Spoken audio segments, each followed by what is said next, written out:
நாம் எல்லாரும் வெகு ஆவலாக எதிர்பார்த்துக் கொண்டிருக்கும் மௌலானா மௌலவி ஷேக் அப்துல்லா ஜமாலி அபு தலாயில் அவர்கள் தற்போது சந்தர்ப்பம் உரையாற்றுகிறார்கள்.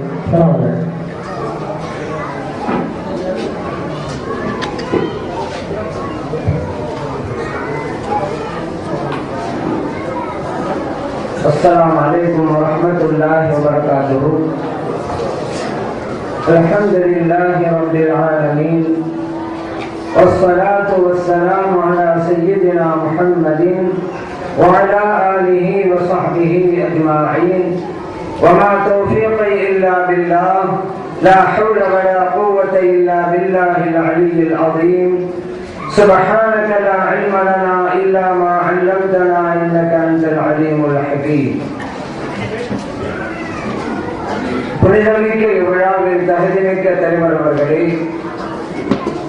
எனக்கு முன்பு அழகாக உரையாற்றி அமர்ந்திருக்கின்ற கண்ணியத்திற்குரிய உலமா பெருமக்களே, இங்கே வருகை புரிந்திருக்கின்ற மார்க்க அறிஞர்களே, அன்பார்ந்த பெரியோர்களே, இளைஞர்களே, தாய்மார்களே, சிறப்புமிக்க இக்கூட்டத்திற்கு ஏற்பாடு செய்திருக்கின்ற சுன்னத் ஜமாத் ஐக்கிய பேரவை சீத்தாக்களம் கிளையை சார்ந்த போற்றுதலுக்குரிய முன்னோடிகளே, புனிதமான நிகழ்வில் நம்மையெல்லாம் பங்கெடுக்க செய்து நல்லதை சொல்லவும் கேட்கவும் வாய்ப்பளித்த எல்லாம் வல்ல இறைவனை போற்றி புகழ்ந்து எனதுரையை தொடங்குகின்றேன். இன்றும் வாழும் இறை தூதர் ஸல்லல்லாஹு அலைஹி வஸல்லம் அவர்கள் என்கின்ற தலைப்பின் கீழ் உரையாற்றலாம் என்று விடைகிறேன். கண்மணி நாயகம் ஸல்லல்லாஹு அலைஹி வஸல்லம் அவர்கள் நம்முடைய பார்வை விட்டு மறந்திருக்கிறார்களே தவிர அவர்களுக்கும் நமக்கும் மத்தியிலே இருக்கிற தொடர்புகள் இன்றைக்கும் இருந்து கொண்டுதான் இருக்கின்றன. ஏன்னா இப்பொழுது நபிகள் ஸல்லல்லாஹு அலைஹி வஸல்லம் அவங்க மேல நம்ம ஸலவாத் சொல்றோம் அப்படின்னு வைக்கிறேன். இதற்கென்று நியமிக்கப்பட்ட மலக்குமார்கள் கண்மணி நாயகம் ஸல்லல்லாஹு அலைஹி வஸல்லம் அவங்கள்ட்ட போய் யார சொல்லலாம், இந்த சகோதரர் அல்லது இந்த சகோதரி உங்களுக்கு சலாம் சொன்னாங்க, ஸலவாத் சொன்னாங்க என்று சொல்லுவாங்க. நபிகள் ஸல்லல்லாஹு அலைஹி வஸல்லம் சொல்றாங்க, எனக்கு இது எடுத்துக்காட்டப்படுகின்ற போது என்னுடைய ரூஹை அல்லாஹ் தஆலா மீட்டி தருகிறான், நான் பதில் கொடுக்கிறேன். இந்த ஹதீஸ் அபூ தாவூதிலே பதிவு செய்யப்பட்டிருக்கு. அவங்களுக்கு நமக்கும் மத்தியில் இருக்கிற தொடர்பு இப்போது இருந்துகிட்டு இருக்குது.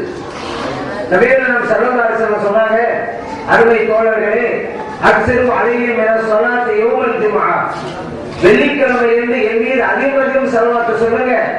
ஃபைன்னஹா துஅரது அலைய, காரணம் அது எனக்கு எடுத்து காட்டப்படுது. இப்ப நபிகள் ஸல்லல்லாஹு அலைஹி வஸல்லம் இப்படி சொன்ன உடனே சஹாபா பெருமக்கள் கேட்டாங்க, யார சொல்லலாம், இப்ப நீங்க இப்ப கூட இருக்கிறீங்க, நாங்க ஸலவாத் சொல்றோம், உங்களுக்கு எடுத்து காட்டப்படுது, சரிதான். ஆனா தாங்க இந்த உலகத்தை விட்டு மறைந்ததுக்கு பின்னால் நாங்க ஸலவாத் சொன்னா உங்களுக்கு எப்படி எடுத்து காட்டப்படும்? இப்ப நபிகள் ஸல்லல்லாஹு அலைஹி வஸல்லம் சொன்னாங்க, அருமை தோழர்களே, நபியுல்லாஹி ஹய்யுன் யுர்ஸக், அல்லாஹ்வுடைய நபியான நான் என்றைக்கு ஹயாத்தா தான் இருப்பேன், அல்லாஹ்வால் ரிஸ்க் வழங்கப்பட்டு கொண்டே இருக்கும். அது மட்டுமல்ல, இன்னல்லாஹ ஹர்ரம அலல் அர்தி அன் தர்குல் அஜ்சாத நபியா, நிச்சயமாக இறைவன் நபிமார்களுடைய புனித உடல்களை எல்லாம் இந்த மண்ணுக்கு ஹராமாக்கி விட்டான் என்றார்கள் நபிகள் நாயகம் ஸல்லல்லாஹு அலைஹி வஸல்லம் அவர்கள். இந்த ஹதீஸ் இப்னு மாஜால பதிவு செய்யப்பட்டிருக்கு. நபிகள் ஸல்லல்லாஹு அலைஹி வஸல்லம் இன்னைக்கு ஹயாத்தா தான் இருக்கிறாங்க அப்படிங்கறத இந்த ஹதீஸ் எல்லாம் எடுத்து காட்டப்படுது. நபிகள் ஸல்லல்லாஹு அலைஹி வஸல்லம் அவங்களுக்கு நம்ம ஸலவாத் சொன்னா அவங்களுக்கு எடுத்து காட்டப்படுது. நம்முடைய ஒவ்வொரு தொழுகையிலும் அத்தஹியாத்துல உட்கார்ந்து நபிகள் ஸல்லல்லாஹு அலைஹி வஸல்லம் அவங்களுக்கு சலாம் சொல்லிக்கிட்டே இருக்கிறோம். அஸ்ஸலாமு அலைக்க அய்யுஹன் நபி, நபி அவர்களே அல்லாஹ்வுடைய சாந்தி உங்களுக்கு உண்டாகட்டும் என்று ஒவ்வொரு தொழுகையிலும் அத்தஹியாத்துல நம்ம சலாம் சொல்லிக்கிட்டே இருக்கிறோம். நபிகள் ஸல்லல்லாஹு அலைஹி வஸல்லம் ஹயாத்தா இருக்க போய் தான் அவங்களுக்கு நம்ம சலாம் சொல்லிக்கிட்டே இருக்கிறோம் அப்படிங்கிறதையும் நாம் புரிந்து கொள்ள வேண்டும். ஆனா இதெல்லாம் இருந்தாலும் கூட சில பேர் சொல்றது, என்ன அல்லாஹ் சொல்லிவிட்டானே, இன்னக மையத்தும் இன்னகும் மையத்தும், நபி அவர்களே நீங்களும் மையத்து அவர்களும் மையத்து அப்படி சொல்லிட்டா நீங்க போய் ஹயாத்துங்கிறீங்க அப்படின்னு சில பேர் சொல்லுவாங்க. நான் கேட்கிறேன், இந்த வசனம் நமக்கு இறங்குச்சா நபிகள் ஸல்லல்லாஹு அலைஹி வஸல்லம் அவங்களுக்கு இறங்குச்சா? நபிகள் ஸல்லல்லாஹு அலைஹி அவங்களுக்கு தானே இறங்குச்சு. நீங்க மையத்தேன்னு வசனம் இறங்கும் போது நபிகள் ஸல்லல்லாஹு அலைஹி வஸல்லம் ஹயாத்தா இருந்தாங்களா மையத்தா இருந்தாங்களா? ஸல்லல்லாஹு அலைஹி வஸல்லம் அவங்களுக்கு இந்த வசனம் இறங்கும் போது ஹயாத்தா மக்கள் தான் எழுதுகிறாங்க. அவங்கள பார்த்து நீங்க மையத்தை அப்படி இறங்கப்படுதுன்னா என்ன அர்த்தம்? அப்ப ஒரு வசனத்துக்கு என்ன அர்த்தம்னு பார்க்கணும். மௌத்துன்னு ஒண்ணு இருக்குதுங்க, எல்லாருக்கும் இருக்கு. இதுல யாரும் விதிவிலக்கு கிடையாது. உள்ள நப்சன் தாய்பத்தில் மோத், எல்லா ஆத்மாவும் மரணித்து சுவைத்தை தீரணும். இதுல விதிவிலக்கு இல்லை. ஆனா மௌத்துனா என்னன்னு புரியும். சில பேர் நம்மகிட்ட சில பேர் இருக்கிறாங்க, மௌத்துன்னு சொன்னா இந்த நாத்திக கொள்கை இருக்கிறாங்கல்ல, இந்த உலகத்தோட எல்லாம் முடிஞ்சு போச்சு அப்படின்ட்டு தீக்கா கொள்கை, அந்த கொள்கை தான் இஸ்லாத்துக்கு இருந்து தவற வாங்கிட்டு இருக்கிறாங்க. ஒரு ஆள் மொத்தமான எல்லாம் முடிஞ்சு போச்சுங்க அப்படி சொல்லக்கூடியவனுக்கு இஸ்லாத்துக்கு என்ன சம்பந்தம் இருக்கு? அது நாத்திக கொள்கையில ஒரு ஆள் மொத்தமான எல்லாம் முடிஞ்சு போச்சு. நமக்கு அப்படி கிடையாது. ஒரு உலக வாழ்வு முடிந்து இன்னொரு உலக வாழ்க்கை ஆரம்பம் அர்த்தம் மௌத்துண்டா. இது எல்லாருமே இருக்குது. நம்முடைய கொள்கை அதுதான். அப்ப இஸ்லாத்தின் அடிப்படை கொள்கை என்னங்கிறத நம்ம புரியணும். அது புரியல, ஏன்னா அறியாமையில இருக்கிறாங்க. நம்ம நிறைய பேர் அறியாமையில இருக்கிறாங்க. எந்த அளவுக்கு சொன்னா, ஒரு நாள் டிவியா வாங்காம இருந்தாரு வீட்டுல. அந்த வீட்டு நண்பர் போனாரு, பார்த்தாரு டிவியெல்லாம் இல்ல. என்னங்க டிவியெல்லாம் வாங்க, என்ன விஷயம்? டிவியில வாங்கினா பசங்க அதை பார்த்துட்டே கிளம்பாங்க, படிப்பாளம் வீணா போங்க, அதனால தாங்க நான் வாங்கல அப்படின்றாரு. இப்ப இவர் கேட்டாரு, இப்ப உங்க வீட்டு பசங்க எல்லாம் இப்ப எங்க அப்படின்ட்டு. அதுக்கு அவர் சொல்றாரு, பக்கத்து வீட்டுல டிவி பார்த்துட்டு இருக்கிறாங்க அப்படிங்கிறாரு. அதுக்கு இவரே வாங்கியிருக்காங்க போல தெரியுது. இப்ப இப்படிதான் இருக்கு சில பேரு.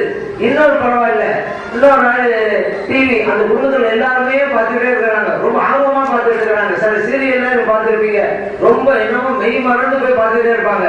இந்த நேரம் பார்த்து திருட வீட்டுக்குள்ள போனா இருக்கிற ஜாமெல்லாம் எடுத்துட்டு போயிட்டான். இப்ப எல்லாம் போச்சா, அந்த வீட்டுக்காரரு போலீஸ் ரிப்போர்ட் கொடுக்குறாரு, நாங்க எல்லாம் டிவி பார்த்துட்டு இருந்தோம், அந்த நேரத்தில் திருட வந்தான், இருக்கிற எல்லாத்தையும் எடுத்துட்டு போயிட்டான். இது வரைக்கும் சரிதான். இதுக்கு மேல ஒண்ணு சொல்றாரு. இதுல இருந்துதான் அவர் எந்த அளவுக்கு அறியாமல் இருக்கிறான் புரியுது. அவர் சொல்றாரு, நல்ல வேலை சார், நாங்க டிவி பார்த்துட்டு இருந்தோம், இல்லைன்னா அந்த டிவியே தூக்கிட்டு போயிருக்கோம் அப்படிங்கிறாரு. டிவியை பார்த்ததுனால அவ்வளவு ஓடிச்சு. இப்ப இந்த அளவுக்கு தான் அறியாமையில இருக்கிறாங்க. அதே போலதான் குர்ஆனுடைய அந்த வசனங்களையும் ஹதீஸ்களையும் சரியா புரியாதனாலதான் நபி நாம் ஸல்லல்லாஹு அலைஹி வஸல்லம் மௌத்தாமட்டா எல்லாம் முடிஞ்சு போச்சு அப்படிங்கிறாங்க. ஆனா நபிமார்கள் வலிமார்கள் எல்லாம் இந்த உலகத்தில் மறைந்தாலும் ஹயாத்தா தான் இருக்கிறாங்க அப்படிங்கிறத பல்வேறு ஆயத்துகள் ஹதீஸ்கள் மூலம் நம்ம புரியுறோம். எப்படி அல்லாஹ் குர்ஆன்ல சொல்றான், வலா தகூலு லிமன் யுக்தலு ஃபீ சபீலில்லாஹி அம்வாத், அல்லாஹ்வுடைய பாதையில தங்களுடைய உயிரை கொடுத்த தியாகிகளை மரணித்தவர்கள் சொல்லாதீங்க. பல் அஹ்யா, அவர்கள் உயிரோடு வாழ்ந்து கொண்டிருக்கிறார்கள். வலாக்கில்லாம் தஷஉரூன், உங்களால் அது புரிய முடியாது என்று அல்லாஹ் சொல்றான். இன்னொரு இடத்துல வலா தஹ்சபன்னல்லதீன குதிலு ஃபீ சபீலில்லாஹி அம்வாதா, அல்லாஹ்வுக்காக தங்கள் உயிரை கொடுத்தாங்கல்ல அந்த தியாகிகளை மரணித்தவர்கள் என்று உங்க மனசுல கூட நினைச்சு பார்த்துடாதீங்க. போன வசனத்துல நீங்க சொல்லாதீங்கன்னா இங்க உங்க மனசுல கூட நினைச்சிடாதீங்க அப்படிங்கிறான். பல் அஹ்யாம், காரணம் அவர்கள் உயிரோடு வாழ்ந்து கொண்டிருக்கிறாங்க. இந்த ரப்பிஹிம் யுர்ஸகூன், அல்லாஹ்விடத்துல ரிஸ்க் வழங்கப்பட்டுக்கிட்டே இருக்கிறாங்க.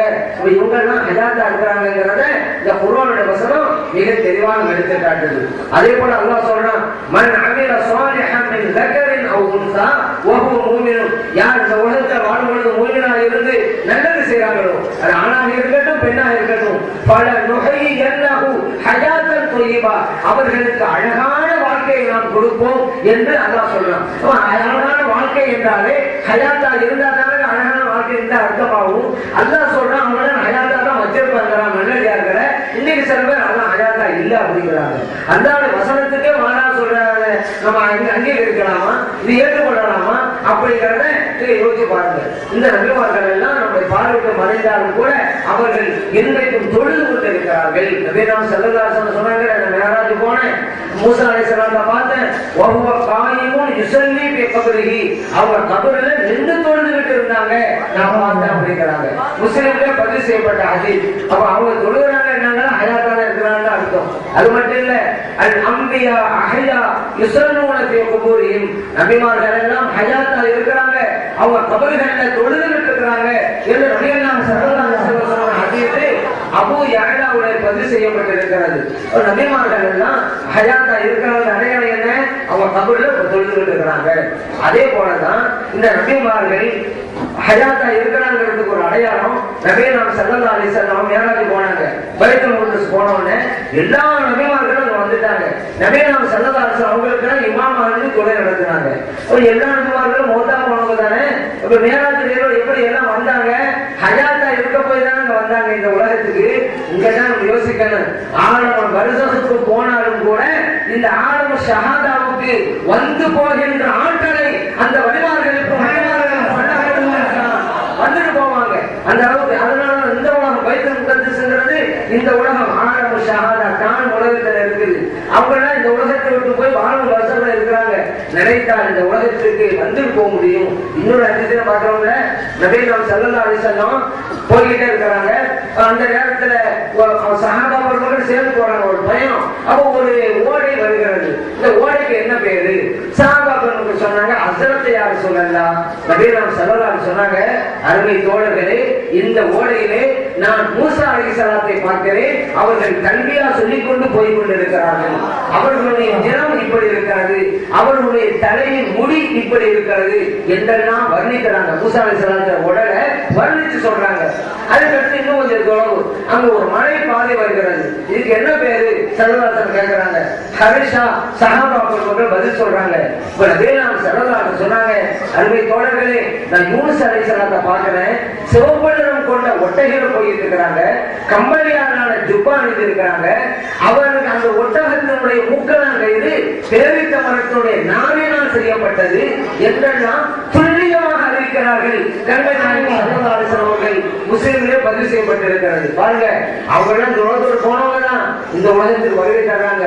சும்மா வரல, ரூஹு மட்டும் வரல, உடனே வருகிறது.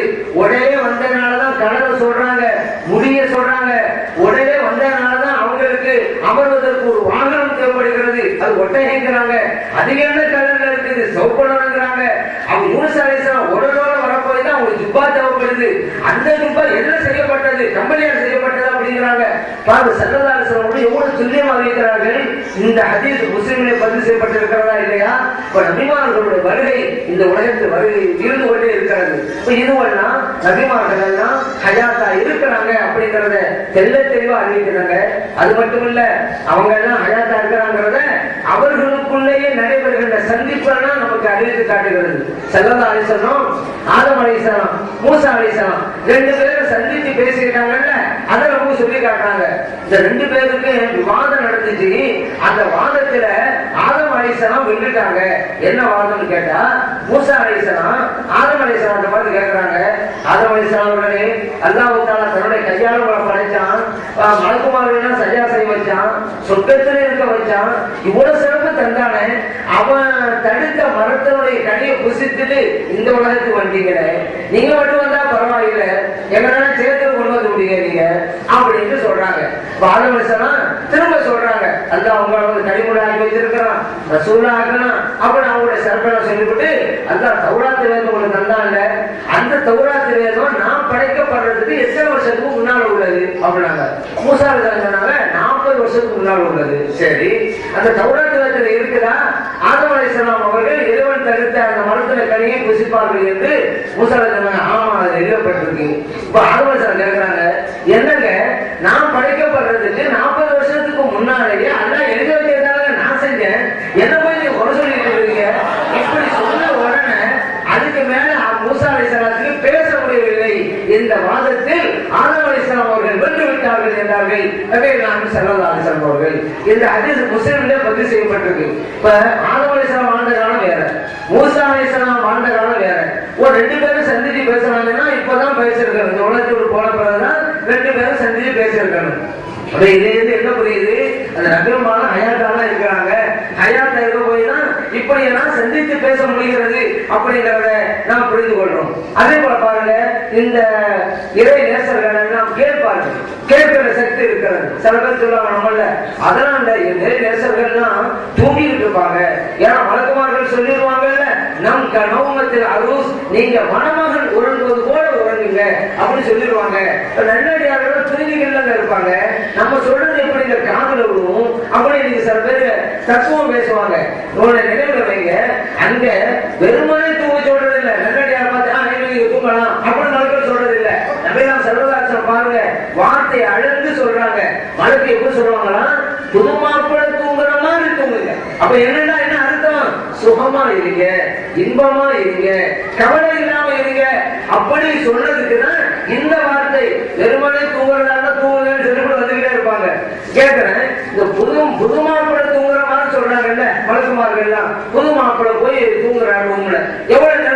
பண்ணிருப்பாரு. போய் தூங்க ஆரம்பிச்சா தூங்கிட்டே இருப்பாரு. வருஷம் கணக்குல புதுமாப்புல அப்படியே நிக்காம முடிச்சாரு. அப்ப யோசிச்சு பாக்கணும். அப்ப நல்ல அவங்க எல்லாம் கொஞ்ச நேரம் தூங்குவாங்க. அப்புறம் ஓய்வு எடுத்து ரெஸ்ட் எடுத்துட்டு கொஞ்சம் ஃப்ரெஷ் ஆகிடுவாங்க. அப்ப ஒரு 6ஆம் தரம் அப்படின்னு தான் அது அர்த்தமே தவிர தூங்கிட்டே இருப்பாங்க அப்படிங்கிறது அல்ல. ஆனா சில பேர் இன்னைக்கு தப்பா விளையிட்டு வழிமாறுதான் தூங்கிட்டு இருப்பாங்க, காதல் விடாது அப்படிங்கிறாங்க. நான் கேட்கிறேன், அப்படியா இருந்தா நபீர் ஸல்லல்லாஹு அலைஹி வஸல்லம் நீங்க கபர்ஸ்தானுக்கு போனாக்கா நல்லடியாக சந்திச்சா நீங்க சலாம் சொல்லுங்க அப்படின்னு சொல்லிருப்பாங்களா? ஒரு ஆள் தூங்குறான்னு வச்சிருக்காங்க, அவர் நம்ம சலாம் சொல்லுவோமா? நம்ம வீட்டுக்குள்ள போறோம், நம்ம வீட்டுல ஒரு ஆள் மாப்பாவோ அப்பாவோ தூங்கிட்டு இருக்கிறாங்க, அவங்க முன்னாள் நின்று அஸ்ஸலாமு அலைக்கும் அவங்க யாரும் சொல்றோமா? தூங்குறவங்க சொல்ல மாட்டாங்க, முடிச்சுட்டு சலாம் சொல்லுவோம். நபீர் ஸல்லல்லாஹு அலைஹி வஸல்லம் இறை அடியார்களுக்கு, இறை நேசர்களுக்கு, மூமின்களுக்கு சலாம் சொல்லுங்க என்று சொல்லி தந்திருக்காங்க. அப்படின்னாலே அவங்க ஹயாத்தா இருக்கிறாங்கன்னு தாங்க அர்த்தம். இது கூட புரியாம இருக்கிறான் பாருங்களேன். காரணம் என்னன்னு கேட்டா அவர்களுடைய அறியாமை தான் அப்படிங்கிறத நம்ம அறிந்து கொள்ளணும். ஆனா இவங்க தாங்க எந்த அளவுக்கு தெரியாம இருக்கிறாங்களோ மற்றவங்களும் அப்படித்தான் இருப்பாங்கன்னு நினைச்சுக்கிறோம். சில பேர் தன்னை வச்சேதான் பெற போறது. இவங்களுடைய நிலைமை எப்படின்னு சொல்ல முடியாதுங்க. ஆனா இறை நேசர்கள் அல்லாஹ்வுத்தாலா அவங்கால வச்சிருக்கான். சொர்க்கத்தின் பூந்தோட்டமாகத்தான் அவருடைய மக்பராவெல்லாம் இருக்கும், அவருடைய ரவுதா ஷரீஃபெல்லாம் இருக்கும். ஆனா இவங்க தங்களை வச்சு அடுத்த இடம் போறது. நம்மள சில பேர் அப்படிதான் உப்போ எப்படி இருக்கிறாளோ அதே மாதிரி அடுத்தவங்க இருப்பான்னு நினைக்கிறது. இப்படி ஒரு சில பேருக்கு மெண்டாலிட்டி இருக்குங்க. இப்படி ஒரு நாள் அவருக்கு ஒரு கணவருக்கு சண்டை வந்துச்சு. சண்டை வந்து கணவன் மனைவி சண்டை கை கலப்புக்கு போயிடுச்சு. கடைசியில மனைவியோட கை ஓங்கிருச்சு, கணவனுடைய கை ஒடிஞ்சு போச்சு. ஆஸ்பத்திரி போய் சேர்த்தாச்சு. பெட்ல இருக்கிறாரு. பக்கத்து பெட்டை பார்த்தாரு, அங்க ஒரு ஆள் இருந்தாரு. அவருக்கு 2 கை உடைஞ்சிருச்சு. உடனே இவர் கேட்கிறாரு, உங்களுக்கு 2 பொண்டாட்டியா அப்படிங்கிறாங்க. ஏன்னா இவருடைய நிலைமை தான் அவருக்கு ஏற்படும் நினைக்கிறாரு. சில பேர் தன்னை வச்சேதான் அடுத்தால இடம் போடுவாங்க. அந்த மாதிரிதான் இந்த சில பேர் இன்னைக்கு குரான் புரியாம அவங்க அந்த நிலையில இருந்தாக்கா எல்லாம் அப்படிதான் இருக்கும் அப்படின்னு நினைச்சுக்கிட்டு நினைச்சேன் சொல்ல ஆரம்பிச்சிட வேண்டியது. அதெல்லாம் இப்ப மக்கள் விழிப்படைஞ்சிட்டாங்க, நல்ல ஒரு உஷாரா இருக்கிறாங்க. ஒரு நாளும் ஒரு குறிப்பிட்ட காலம் ஏமாத்திட்டு இருந்தாங்க. அந்த ஏமாற்றத்தால நீங்க பொய்ப்பிக்கப்பட்டு விட்டது அப்படிங்கிறதையும் நாம் புரிஞ்சுக்கிறோம். அப்போ இறை நேசர்கள் கபர்ல இருந்தாலும் கேட்பாங்க அப்படிங்கறத நபீர் ஸல்லல்லாஹு சொல்லி தந்திருக்கிறாங்க. இன்னஹு லயஸ்மஉ கர்அனி ஆலிஹிம், நீங்க ஒருவரை அடக்க செஞ்சுட்டு திரும்பி வருவீங்கல்ல, அப்போது நடப்பதால் எழுகின்ற செருப்பு சத்தத்தை கூட அந்த மையத்தை நிச்சயம் பதிவு செய்யப்பட்டிருக்கு. நான் கூட யோசிச்சேன், நிச்சயமாக நீங்க ஸல்லல்லாஹு சொல்லணும் கேட்கும் மையத்தினாலும் முடிஞ்சு போச்சு, நம்மள நம்பிடுவோம்ல. ஸல்லல்லாஹு அலைஹி வஸல்லம் நான் உறுதியா சொல்கிறேன், சின்னமா சொல்கிறேன், நிச்சயமா சொல்கிறேன், இப்படி சொல்ல தேவையில்லை. நபீர் ஸல்லல்லாஹு அலைஹி வஸல்லம் ஒன்ன சொல்லிட்டாங்க, அப்படியே தலைமையில வச்சுருவோம், அப்படியே ஒப்புக்கொள்வோம். சஹாபா பெருமக்கள் அப்படிதான் இருந்தாங்க. அப்படிப்பட்ட சஹாபா பெருமக்கள் ஸல்லல்லாஹு அலைஹி வஸல்லம் நீ மையத்து நிச்சயம் கேட்கிறது, சின்னமாக கேட்கிறது, உறுதியாக கேட்கிறது. ஏன்னா அனுபவம் அப்படித்தாங்க அமைஞ்சிருக்குது. அரபின்படி இலக்கணம் தெரிந்திருந்தால் இது புரிந்து கொள்ள முடியும். இன்னஹு லயஸ்மஉ கர்அனி ஆலிஹிம், இன்னங்கிற வார்த்தை லயஸ்மஉ லாங்கிற வார்த்தை, இந்த வாசகம் ஜும்லா இஸ்மியா அப்படிங்கிறது இது எல்லாமே உறுதி, சின்னம், திட்டம் அப்படி அர்த்தம் வைக்குது. யோசிச்சு பார்த்து ஸல்லல்லாஹு சொல்லிட்டு அப்படியே எடுத்துக்கொள்ளாத சஹாபா பெருமக்கள் இப்படியே சொல்லணும். இப்பதாங்க வழங்குது. சில வஹாபிகள் பார்க்கும்போது தாங்க வழங்குது. நபீர் ஸல்லல்லாஹு அலைஹி வஸல்லம் இப்படி உறுதிப்பட சொன்னாலும் கூட மறுக்கிற கூட்டம் பின்னால் வரும் அப்படிங்கிறத அன்றைக்கே புரிந்திருக்காங்க. அருமை தோழர்களே, இந்த உறுதியை நிச்சயங்கள்லாம் உங்களுக்கு சொல்லல. இவ்வளவு சொன்னாலும் பின்னால் ஒரு கூட்டம் வரும், இன்னும் இருக்கும். அந்த கூட்டத்துக்கு தான் இதை சொல்றேன். அப்படிங்கிறதுனால சொல்லிருக்க முடியும். இல்லாட்ட தேவையே இல்லையே. ஸல்லல்லாஹு அலைஹி வஸல்லம் மையத்து கேட்கும் நேரம் முடிஞ்சு போச்சு. சஹாபா பெருமக்கள் ஒப்புக்கொண்டுதான் இருப்பாங்க. அது மட்டும் இல்லைங்க, நபீர் ஸல்லல்லாஹு அலைஹி வஸல்லம் அவர்களுடைய பல ஹதீஸ்களை நம்ம பார்க்கிறோம். அந்த மையத்து பார்க்கிற சக்தியும் பெற்றிருக்கிறது அப்படின்னு. எப்படின்னு கேட்டா அம்ரு பின் ஹஸம் ரலியல்லாஹு அன்ஹு ஒரு கபருக்கு மேல சாண்டிட்டு இருந்தாங்க. நபீர் ஸல்லல்லாஹு அங்க வந்தாங்க. அம்ரே லா தூதி சாஹிப ஹாதல் கபரி, இந்த கபருக்குள்ளே இருப்பவர்களுக்கு நீங்க நோவினை கொடுக்காதீர்கள் அப்படின்னாங்க. அகமதிலே பதிவு செய்யப்பட்ட அது கபர்ல சாண்டிட்டு இருந்தா அது ஒரு அவமரியாதை. உள்ளே இருக்கிற அந்த இறை மூமின், இறை நம்பிக்கையாளர் வேதனைப்படுவார். நமக்கு ஒரு மரியாதை இல்லாம கபரை போய் சாங்கிட்டு இருக்காங்களே, அவர் வேதனைப்படுவார். அவருக்கு வேதனை கொடுக்காதீங்க. நபீர் ஸல்லல்லாஹு அலைஹி வஸல்லம் அவருக்கு வேதனைங்கிறது எப்ப வரும்? மேலே ஒருவர் இப்படி உட்கார்ந்து இருக்கிறத பார்த்தா தானே வரும். உள்ளே இருப்பவரு ஒண்ணு தெரியாது வச்சிருக்க, மேல என்ன நடக்குது தெரியாது, ஏன் வேதனைப்படுறாரு? நபீர் ஸல்லல்லாஹு அலைஹி வஸல்லம் நீங்க இப்படி சாயாதீங்க அப்படின்னு சொல்லல. சரி இப்படி எல்லாம் மரியாதை நடக்கூடாது உபதேசம் பண்ணாண்டு வரும். அதுல என்ன வாசம் இருக்குது? உள்ளே இருப்பவருக்கு வேதனை கொடுக்காதீங்கிறாங்க. உள்ளே இருப்பவர் வேலை என்ன நடக்கிறது என்று பார்க்கிறார், அவர் வேதனைப்படுகிறார், அந்த வேதனை கொடுக்காதீங்க என்று நாம் செல்லதாக சொல்றாங்க. கபருக்குள்ளே இருப்பவருக்கு பார்க்கிற ஆட்களை அல்லாஹ் கொடுத்திருக்கிறான். அதே போல ஆயிஷா சித்திகா ரலியல்லாஹு அன்ஹா சொல்றாங்க, நபியே நாம் ஸல்லல்லாஹு அலைஹி வஸல்லம் ஜியாரத்துக்கு போவேன், அப்ப சாதாரணமா தான் போவேன். அதுக்கு அடுத்து அபூபக்கர் சித்திக் ரலியல்லாஹு அன்ஹு நல்லடக்க செய்யப்பட்டுச்சு, அப்போ ஜியாரத்துக்கு போவேன், சாதாரணமா போவேன். மத்தவங்க எல்லாம் கேட்பாங்க, இது இப்படி போறீங்களேன்னு. நான் சொல்லுவேன், அங்க யாருங்க இருக்கிறது? என்னமாக சவுதி என்ன மனம் முடித்த கணவர் இருக்கிறாங்க, அப்படி என்னை ஈண்டெடுத்த தந்தை இருக்கிறாங்க, என் கணவரும் என் தந்தையோட இடத்துல நான் போறேன், நான் சாதாரணமா போயிட்டு வரேன் அப்படின்னு சொல்லுவேன். பலமா துபினா உமர், அங்கே உமர் ரலியல்லாஹு அன்ஹு அவங்க நல்லது செய்யப்பட்டதுக்கு பின்னால அனைவரும் உமர் நல்லது செய்யப்பட்டது அது சொல்லி காட்டுறாங்க. வல்லாஹி அல்லாஹ்வே சத்தியமா சொல்றேன், மா தஹல்து இல்லா வான மஷ்தூதத்துன் அலைய தியாபி, எனது ஆடைகளை எல்லாம் நன்றாக அணிந்து தான் போவேன். ஏன் தெரியுமா? ஹயா மின் உமர். இங்க நமக்கு பாயிண்ட், உமர் ரலியல்லாஹு அன்ஹு அவர்களுக்கு வெட்கப்பட்டு அப்படி ஆடைகளை அணிந்து கொண்டு செல்வேன். அகமதிலே பதிவு செய்யப்பட்ட ஹதீஸ். உள்ள அமர்ந்தியாக இருக்கிறாங்க, மண்ணுக்குள்ள, மண்ணுக்கு மேலதான் ஆயிஷா சித்திகா ரலியல்லாஹு அன்ஹா ஜியாரத்துக்கு வர்றாங்க. அவங்களுக்கு வெட்கப்பட்டு ஆடையை நல்லா அணிஞ்சுட்டு போவாங்கன்னா என்ன அர்த்தம்? கபருக்குள்ள இருப்பவர் ஜியாரத்து செய்ய வரக்கூடியவரை பார்க்கிறார். என்ன நிலையில் வருகிறார் என்பது உள்ளவர்களுக்கு தெரியுது. இல்ல உள்ள வந்து ஆனா உங்களுக்கு தெரியாதுங்க, அவ்வளவு தூங்கிருப்பாங்க. சில பேர் சொல்ற மாதிரி தூங்கிட்டு இருப்பாங்க.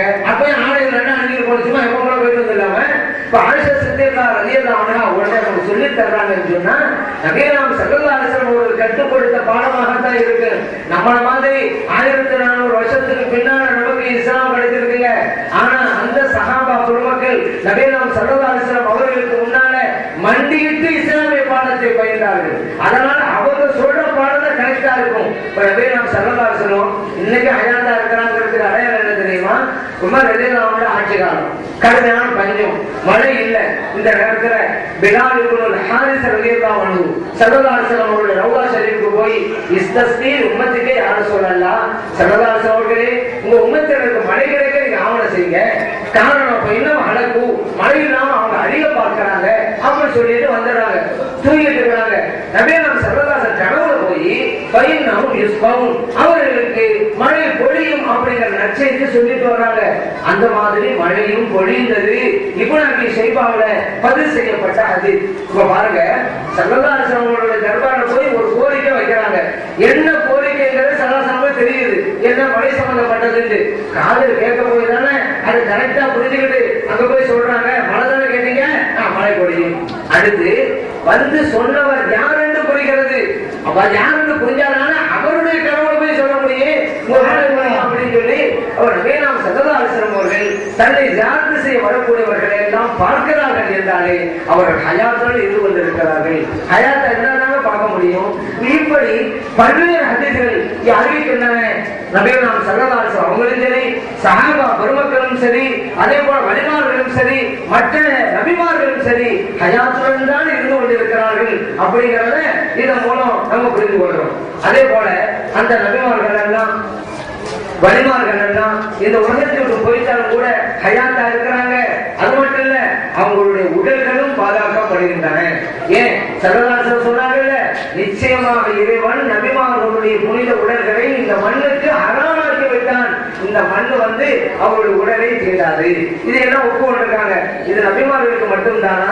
இல்லங்க, வலிமார்களுக்கும் உண்டு அப்படிங்கிறத புகாரிலே பதிவு செய்யப்பட்ட ஹதீஸ்கள் நமக்கு அறிவித்துக் கொண்டிருக்கின்றன. உதாரணத்துக்கு ஜாபிர் ரலியல்லாஹு அன்ஹு சொல்றாங்க, உஹது யுத்தத்துல பல சஹாபா பெருமக்கள் ஷஹீத் ஆயிட்டாங்க. அதுல என்னுடைய தந்தையார் அப்துல்லா ரலியல்லாஹு அன்ஹு அவங்களும் ஒருவர். ஒவ்வொரு ஆளுக்கும் கபூரத்தோட சிரமங்கிறதுனால ஒரு கபூர்ல 2 பேரும் 3 பேர் அடக்கம் செய்யப்பட்டுச்சு. அந்த வகையில என் தந்தையார் அப்துல்லா ரலியல்லாஹு அன்ஹு அவங்க கூட இன்னொரு தோழரையும் சேர்த்து அடக்கம் செய்யப்பட்டுச்சு. என் மனசு உறுத்திக்கிட்டே இருந்துச்சு, என்னதான் இருந்தாலும் நம்ம அத்தாவை தனியா எடுத்து அடக்கம் செய்யணும் அப்படின்னு மனசை நினைச்சுக்கிட்டே இருந்தேன். 6 மாதங்கள் கழித்து அங்க போனேன். என்னுடைய பாப்பா அப்துல்லா ரலியல்லாஹு அன்ஹு அவங்க நல்லடக்கம் செய்யப்பட்ட இடத்தை நான் தோன்றினேன். ஏன்னா தனியா அடக்கம் செய்யணுங்கிறதுனால என்ன ஆச்சரியம், அப்பொழுது வைத்தால் எப்படி இருக்குமோ அந்த நிலையில் இருந்ததை இதுல ரெண்டு விஷயத்தை யோசிக்கணும். தோன்றதுக்கு பிறகு அப்படியே இருக்கிறது ஒரு மேட்டு. ஜாபிர் என்ன சொல்றாங்க, 6 மாதம் கழித்து நான் போனேன், ஏன் அந்த உடலை எடுத்து சரியா அடக்கம் செய்ய என்று வருகின்ற போது ஜாபிர் ரலியல்லாஹு அன்ஹு அவர்கள் எவ்வளவு உறுதியாக இருந்திருக்கான் பாத்தீங்களா.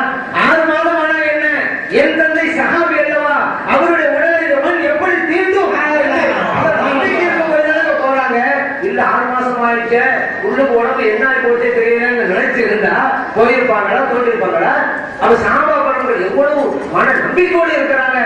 இறை நேசர்களுடைய உடலை எல்லாம் இந்த மண் தீண்டாது, அப்படி இருக்க போய்தானே நெஞ்செழுத்தத்தோட உறுதியோட 6 மாதம் கழித்து போய் சொல்றாங்க. இப்ப நம்மளுக்கெல்லாம் சாதாரண அடக்க செஞ்சா அந்த நம்பிக்கை நமக்கு வருமா? 6 மாதம் ஆகி வச்சுங்க. ஏன்னா சில நாட்கள் ஆனாலே அடக்க செய்யல போட்டாலும் வச்சுக்கிறங்க, அது தண்ணீர்ல ஒதுக்கிச்சு கடல்ல சில நாட்கள் தான் வந்து ஒதுங்கி இருக்கணும். எந்த காலத்துக்கு பார்க்கதானே செய்யணும். இப்ப 6 மாதம் ஆனாலும் கூட தோன்றாங்கன்னா எவ்வளவு நம்பிக்கை அவங்களுக்கு இருந்துச்சு. மூமின் இறை நேசருடைய உடல் என்றைக்கும் பாதுகாக்கப்படும் அப்படின்னால அவங்க போறாங்க. அதே மட்டுமல்ல, வலிது அப்துல் மலிக் அவருடைய ஆட்சி காலம். அந்த நேரத்தில் சல்லல்லாஹுடைய ரவுலா ஷரீஃபுடைய சுற்றுச்சுவர் இடிஞ்சு போச்சு. மறுபடியும் கட்டத்துக்கு வேலை நடந்துகிட்டு இருக்கு. குழி தோன்றாங்க, வேலையாட்கள் பணியாளர்கள் தோண்டிட்டு இருக்கிறாங்க. அப்போ ஒரு காடு தெரியுது. வேலை செஞ்சவங்களுக்கு எல்லாம் பயமாகி போச்சு, இது யாருடைய காடு தெரியலையே. ஏன்னா 3 கபர் அங்க இருக்குது. அப்படின்னா சல்லல்லாஹு அபூபக்கர் சித்திக் ரலியல்லாஹு உமர் ரலியல்லாஹு 3 பேரோட கபர் இருக்கிறதுனால தெரியற காடு யாருடையது. அவர் பயத்துல அப்படியே பணியை நிப்பாட்டி விட்டாங்க. பெருவா ரலியல்லாஹு வந்தாங்க. அவங்க வந்து தாபியி, அவங்க உமர் ரலியல்லாஹு அன்ஹு அவங்க எல்லாம் பார்த்திருக்காங்க. அவங்க கூட பரிச்சயமா பண்ணாங்க, பயிர் இருக்கிறாங்க. அவங்க உடனே நல்லா தெரியும். அங்கே வந்து அந்த காலை பார்த்தவங்க சொன்னாங்க, இது நபியல்லாஹு ஸல்லல்லாஹு அலைஹி வஸல்லம் கால் இல்லங்க, அல்லாஹ்வை சத்தியமா சொல்றேன், இது உமர் ரலியல்லாஹு அன்ஹு அவருடைய கால் பாதம் என்றார்கள். பெருவா ரலியல்லாஹு அன்ஹு அவர்கள். இதுவும் புகாரியில் தான் பதிவு செய்யப்பட்டிருக்கிறது. உமர் ரலியல்லாஹு அன்ஹு இந்த உலகத்துக்கு போகும்போது ஹிஜ்ரி 23 வலீத் இப்னு அப்துல் மலிக் ஆட்சி காலத்துக்கு வந்தது ஹிஜ்ரி 86. அப்ப 86 உமர் வஃபாத் ஆனது ஹிஜ்ரி 23. அப்ப எவ்வளவு இடைவெளி தானா? 63 வருஷம் ஆகி போச்சு. 63 வருஷம் ஆனாலும் உமர் ரலியல்லாஹு அன்ஹுடைய கால் அப்படியே இருக்கிறது என்றால் இப்ப பாருங்க, இப்ப உமர் ரலியல்லாஹு அன்ஹு நபியா, சஹாபி தானே, இறை நேசர் தானே. இந்த விஷயத்தை நாங்களா சொல்றோம், புகாரி எல்லாம் சொல்லிக் கொண்டிருக்கிறது. அதனாலதான் சொல்றோம், இறை நேசர்கள் ஹயாத்துடன் தான் வாழ்ந்து கொண்டிருக்கிறார்கள். அப்ப எது எப்படி கொடுமோ அப்படி புரியுங்க. சில பேர் மேலோட்டமா பார்த்து தப்பா வழங்குறாங்க. சில ரோட்ல போய்கிட்டே இருப்போம், அப்ப ரோட்ல போட்டிருக்கும் 40 கிலோமீட்டர் வேகத்தில் செல்லவும் அப்படின்னு போட்டிருக்கும். இது எல்லாருக்கும் அது எழுதப்பட்டிருக்கு. யாருக்கு எழுதப்பட்டதோ அவங்க தான் அதை செய்யணும். இப்ப 2 வீலர்ல போவாங்க, 4 வீலர்ல போவாங்க, அவங்களுக்கு தான் எழுதப்பட்டிருக்குங்கிறது முதல்ல தெரிஞ்ச விஷயம் தான். ஒரு ஆள் சைக்கிள்ல போயிட்டு இருக்கான்னு வைங்க, 40 கிலோமீட்டர் வேகத்தோடு படிக்கிறாரு. இதுவே 40 கிலோமீட்டர் வேகம் போறாரு முடியுமா? நம்மளுக்கு ஒரு ஆள் மாட்டு வண்டி ஓட்டிக்கிட்டே போறாரு, பார்த்தாரு 40 கிலோமீட்டர் வேகத்தில் போகணும். மாட்டு வண்டி வேகம் வரணுமா? இதான் பரவாயில்ல. ஒரு ஆள் வாக்கிங் போனாரு வச்சுக்கிறங்க, வாக்கிங் போயிட்டே இருக்கிறாரு, 40 கிலோமீட்டர் வேகத்தில் செல்லும் இருக்கு, படிக்கிறாரு, விட்டாரு ஓட்டத முடியுமா? இது அது எல்லாருக்குமா எழுதி வச்சிருக்காங்க. அது யாருக்கு எழுதப்பட்டது அப்படிங்கிறத பாருங்க. அந்த மாதிரிதான் குர்ஆனுடைய வசனத்தையும் ஹதீஸையும் ஆய்வு செய்யணும். எந்த நோக்கத்தில் இது சொல்லப்பட்ட அப்படின்னு ஆய்வு செய்யாதனாலதான் இது தப்பு தப்பா சொல்றாங்க. எந்த அளவுக்கு அவங்க ஹயாத்தாக இருக்கிறாங்க அப்படின்னு சொன்னாக்கா, இந்த உலகத்தை விட்டு மறைந்த நல்லடியார்கள் நமக்கு சலாம் சொல்லி அனுப்புவார்கள். ஆச்சரியமா இருக்குதா? இப்ப சென்னைக்கு ஒரு ஆள் போறாரு, நம்ம தெரிஞ்சவங்க இருப்பாங்க, நம்ம சொல்லுவோம், இவங்க பாத்தீங்கன்னா நான் சலாம் சொல்லணும்னு சொல்லி அனுப்புறோம். இது இயற்கை. ஆனா இந்த உலகத்தில் மறைந்து போனவர்கள் நமக்கு சலாம் சொல்லி அனுப்பியிருக்கிறார்கள். அதான் இப்ராஹிம் அலைஹிஸ்ஸலாம் அவர்கள். நபியலாம் ஸல்லல்லாஹு அலைஹி வஸல்லம் மேராஜுக்கு போறாங்க, இப்ராஹிம் அலைஹிஸ்ஸலாத்தை பார்க்கறாங்க. இப்ராஹிம் அலைஹிஸ்ஸலாம் சொன்னாங்க, யா முஹம்மத் ஸல்லல்லாஹு அலைஹி வஸல்லம் அவர்களே, உங்க உம்மத்தினருக்கு நாம் சலாம் சொன்னதாக சொல்லுங்க அப்படின்னு. இந்த ஹதீஸ் திருமதியிலே பதிவு செய்யப்பட்டிருக்கு. இப்ப இந்த உலகத்தை விட்டு சென்றவர்கள் நமக்கு சலாம் சொல்லி அனுப்புகிறார்கள். இது ஒரு முறை. இன்னொரு முறை என்ன தெரியுமில்ல, இந்த உலகத்தில் வாழ்ந்து கொண்டிருக்கிறனா இந்த உலகத்தில் மறைந்து போனவர்களுக்கு சலாம் சொல்லி அனுப்புவது. அதுவும் நடுவில் சஹாபா பெருமக்கள் காலத்துல அதை இருந்துச்சுங்க. இப்ப நம்ம என்ன செய்யணும்னு கேட்டா, யாரெல்லாம் ஹஜ்ஜுக்கு போனாங்க, நீங்க மதீனா ஷரீஃபுக்கு போனாங்க, ஸல்லல்லாஹு அவங்களுக்கு ஏன் சலாம் சொல்லுங்க அப்படின்னு சொல்லி அனுப்புறோம். நல்ல காரியம் தான். ஆனா அதோட நம்ம நிப்பாட்டிக்கிறோம். ஆனா சஹாபா பெருமக்கள் அப்படி இல்ல. சக்கராத் ஹால்ல இருப்பாங்க, யாராவது அவங்கள்ட்ட போய் சொல்லுவாங்க, நீங்க நபியலாம் ஸல்லல்லாஹு அலைஹி வஸல்லம் சந்திச்சா நான் சலாம் சொல்ல சொல்லி அனுப்புவேன்.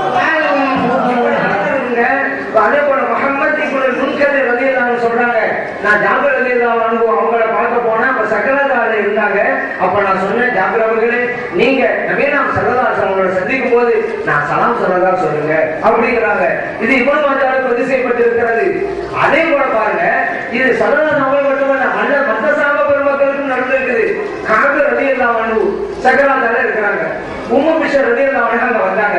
கஅப் அவர்களே, என் லகீத குர்ஆன் இன்னால நீங்க பாத்தீங்களாக்கா ஃபக்ரா அலைஹி மின்னி அஸ்ஸலாம், நான் சலாம் சொல்றதா அப்படி சொல்லுங்கன்னு ஒரு ஆளுடைய பெயரை சொல்லி அனுப்புறாங்க. கஅப் ரலியல்லாஹு சொன்னாங்க, என்ன சலாம் சொல்றதா? நான் மௌத்தா போன போது ஏனோ என்ன ஆகுது, நான் என்னென்ன சந்திக்க போறேன்னு தெரியல. இப்போ போய் இதெல்லாம் நினைவு வச்சு அவரை சந்திச்சு சலாம் இவர் செஞ்சாலும் சொல்ல முடியுமாங்க அப்படின்னு கஅப் ரலியல்லாஹு சொல்றாங்க. உம்மு பிஷர் ரலியல்லாஹு அன்ஹா சொன்னாங்க, கஅப் அவர்களே, இது இப்படி சொல்றீங்க? நபியனாம் ஸல்லல்லாஹு அலைஹி வஸல்லம் சொன்னது கேட்டீங்களா இல்லையா? நல்லடியார்களுடைய உயிர்களை எல்லாம் அல்லாஹ் தஆலா பச்சை பறவைகளில் வைத்து விடுவான்.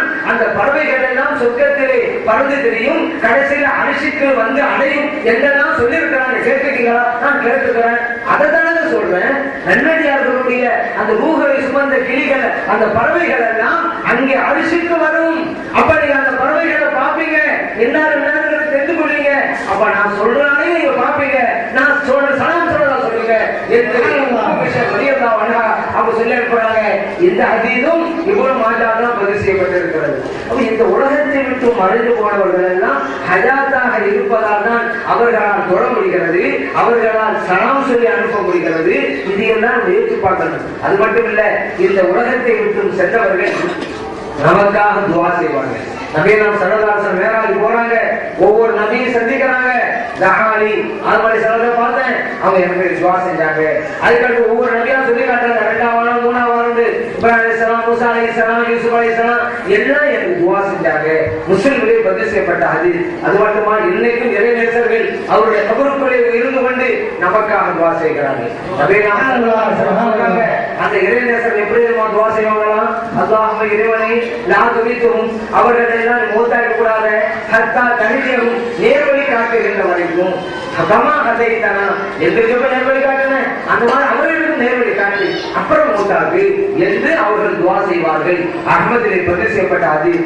இறை நேசர்கள் எல்லாம் ஹயாத்தா இல்லைன்னு சொன்னா எப்படி நமக்காக அவங்க துஆ செய்ய முடியும்? யோசிச்சு பாருங்க. அதனால இறை நேசர்கள் துஆ செய்கிறார்கள், தொழுகிறார்கள், சலாம் சொல்லி அனுப்புவார்கள். அது மட்டும் இல்ல, அந்த இறை நேசர்கள் எல்லாம் குர்ஆனை ஓதுவார்கள் கபரில் இருந்து கொண்டு. அதை பார்க்கணும். நபியனாம் ஸல்லல்லாஹு அலைஹி வஸல்லம் கிட்ட ஒரு சஹாபி வராங்க, யாரும் சொல்லலாம், ஒரு இடத்துல நான் தங்களுக்கு கூடால அடிச்சேன், அது கபருல இருக்கிற இடம், ஆனா கபருக்கு எனக்கு தெரியாது, கூட அடிக்குமே எனக்கு தெரியாது. கூட அடிச்சு அங்க இருக்கும் போது தெரியுது நம்ம கபருக்கு மேலே உட்கார்ந்துட்டு இருக்கோம், அப்படி கபருக்கு பக்கத்துல உட்கார்ந்துட்டு இருக்கோம் அப்படின்னு. அந்த கபருக்குள்ளே இருந்து சப்தம் கேட்டது, குர்ஆன் ஓதுகிற சப்தம். சூரத்துல் முல்க் 29வது ஜுஸோட ஆரம்பம் இருக்குதுல்ல, அந்த ஆரம்பத்திலே இருந்து அந்த சூரா முடிகிற வரைக்கும் கபருக்குள்ளே இருப்பவர் ஓதினால் எனது காதுகளால் கேட்டேன். அந்த சூறாவுடைய சிறப்பாக எடுத்து சொன்னாங்க. கபருக்குள்ளே இருப்பவர் கூட இந்த சூறாவை ஓதுகிறார் என்றால் இந்த சூறாவுக்கு ஒரு அர்த்தம் இருக்கும்ல. அவங்க சல்லல்லாஹு சொல்றாங்க, அருமை தோழரே, இந்த அத்தியாயம் நரக வேதனையிலிருந்து தடுத்து விடும், ஈடேற்றத்தை வெற்றியையும் கொடுத்து விடும், அப்படிப்பட்ட சூறாது என்று சல்லல்லாஹு விளக்கம் கொடுத்தாங்க. திருமதியிலே பதிவு செய்யப்பட்ட ஹதீஸ். யோசிச்சு பாருங்களேன். இப்போ இறந்து போனவர்கள், நம்முடைய பார்வைக்கு மறைந்து போனவர்கள், இவர்கள் எல்லாம் தொழுகிறார்கள் கபரிலே, குர்ஆன் ஓதுகிறார்கள் கபரிலே, துஆ செய்கிறார்கள் கபரிலே, சலாம் சொல்வதை கேட்கிறார்கள் கபரிலே, நாம் என்ன செய்கிறோம் என்பதை பார்க்கிறார்கள் கபரிலே என்றால் இவர்கள் எல்லாம் ஹயாத்தா இல்லைன்னு எப்படி சொல்றீங்க? நீங்க ஹயாத்தா இருந்தால்தானே இதெல்லாம் செய்ய முடியும், ஹயாத்தெல்லாம் செய்ய முடியுமா அப்படிங்கிறதையும் நம்ம யோசித்து பார்க்க வேண்டும். அதனால இந்த மையத்தில் இன்னும் மையத்துங்கிற வசனத்தை தப்பா விளங்கக்கூட சில அப்படியே விளங்குறது, எதுக்குன்னு விளங்காம அப்படியே விளங்குறது. ஒரு ஆள் வீட்டுக்கு போனாரு, அவர் மாமா அந்த வீட்டுக்கு சின்ன பிள்ளை சொல்லிச்சு, மாமா சாப்பிடவா அப்படின்னு. வீட்டுக்காரர் சொன்னாரு, அந்த பிள்ளையோட வாப்பா, என்ன மாமா மரியாதை பேசுற, மரியாதையை கூப்பிடு அப்படின்னு. உடனே அந்த பிள்ளை சொல்லுது, மாமா மரியாதை சாப்பிடவா அப்படிங்கிறது. இவர் என்ன சொல்றாரு அப்படியே சொல்லு, என்னன்னு விளங்கல இருக்கு, சொல்லிக் கொடுக்குறது அப்படியே விளங்குது. இந்த மாதிரி சில பேர் ஆயத்தை மேலோட்டமா பார்க்க வேண்டியது, ஹதீஸ மேலோட்டமா பார்க்க வேண்டியது, எதற்கு சொல்லப்பட்டதை பார்க்கல. அதனாலதான் அவருடைய அறியாமை வெளிப்படுத்திக் கொண்டிருக்கிறார்கள்.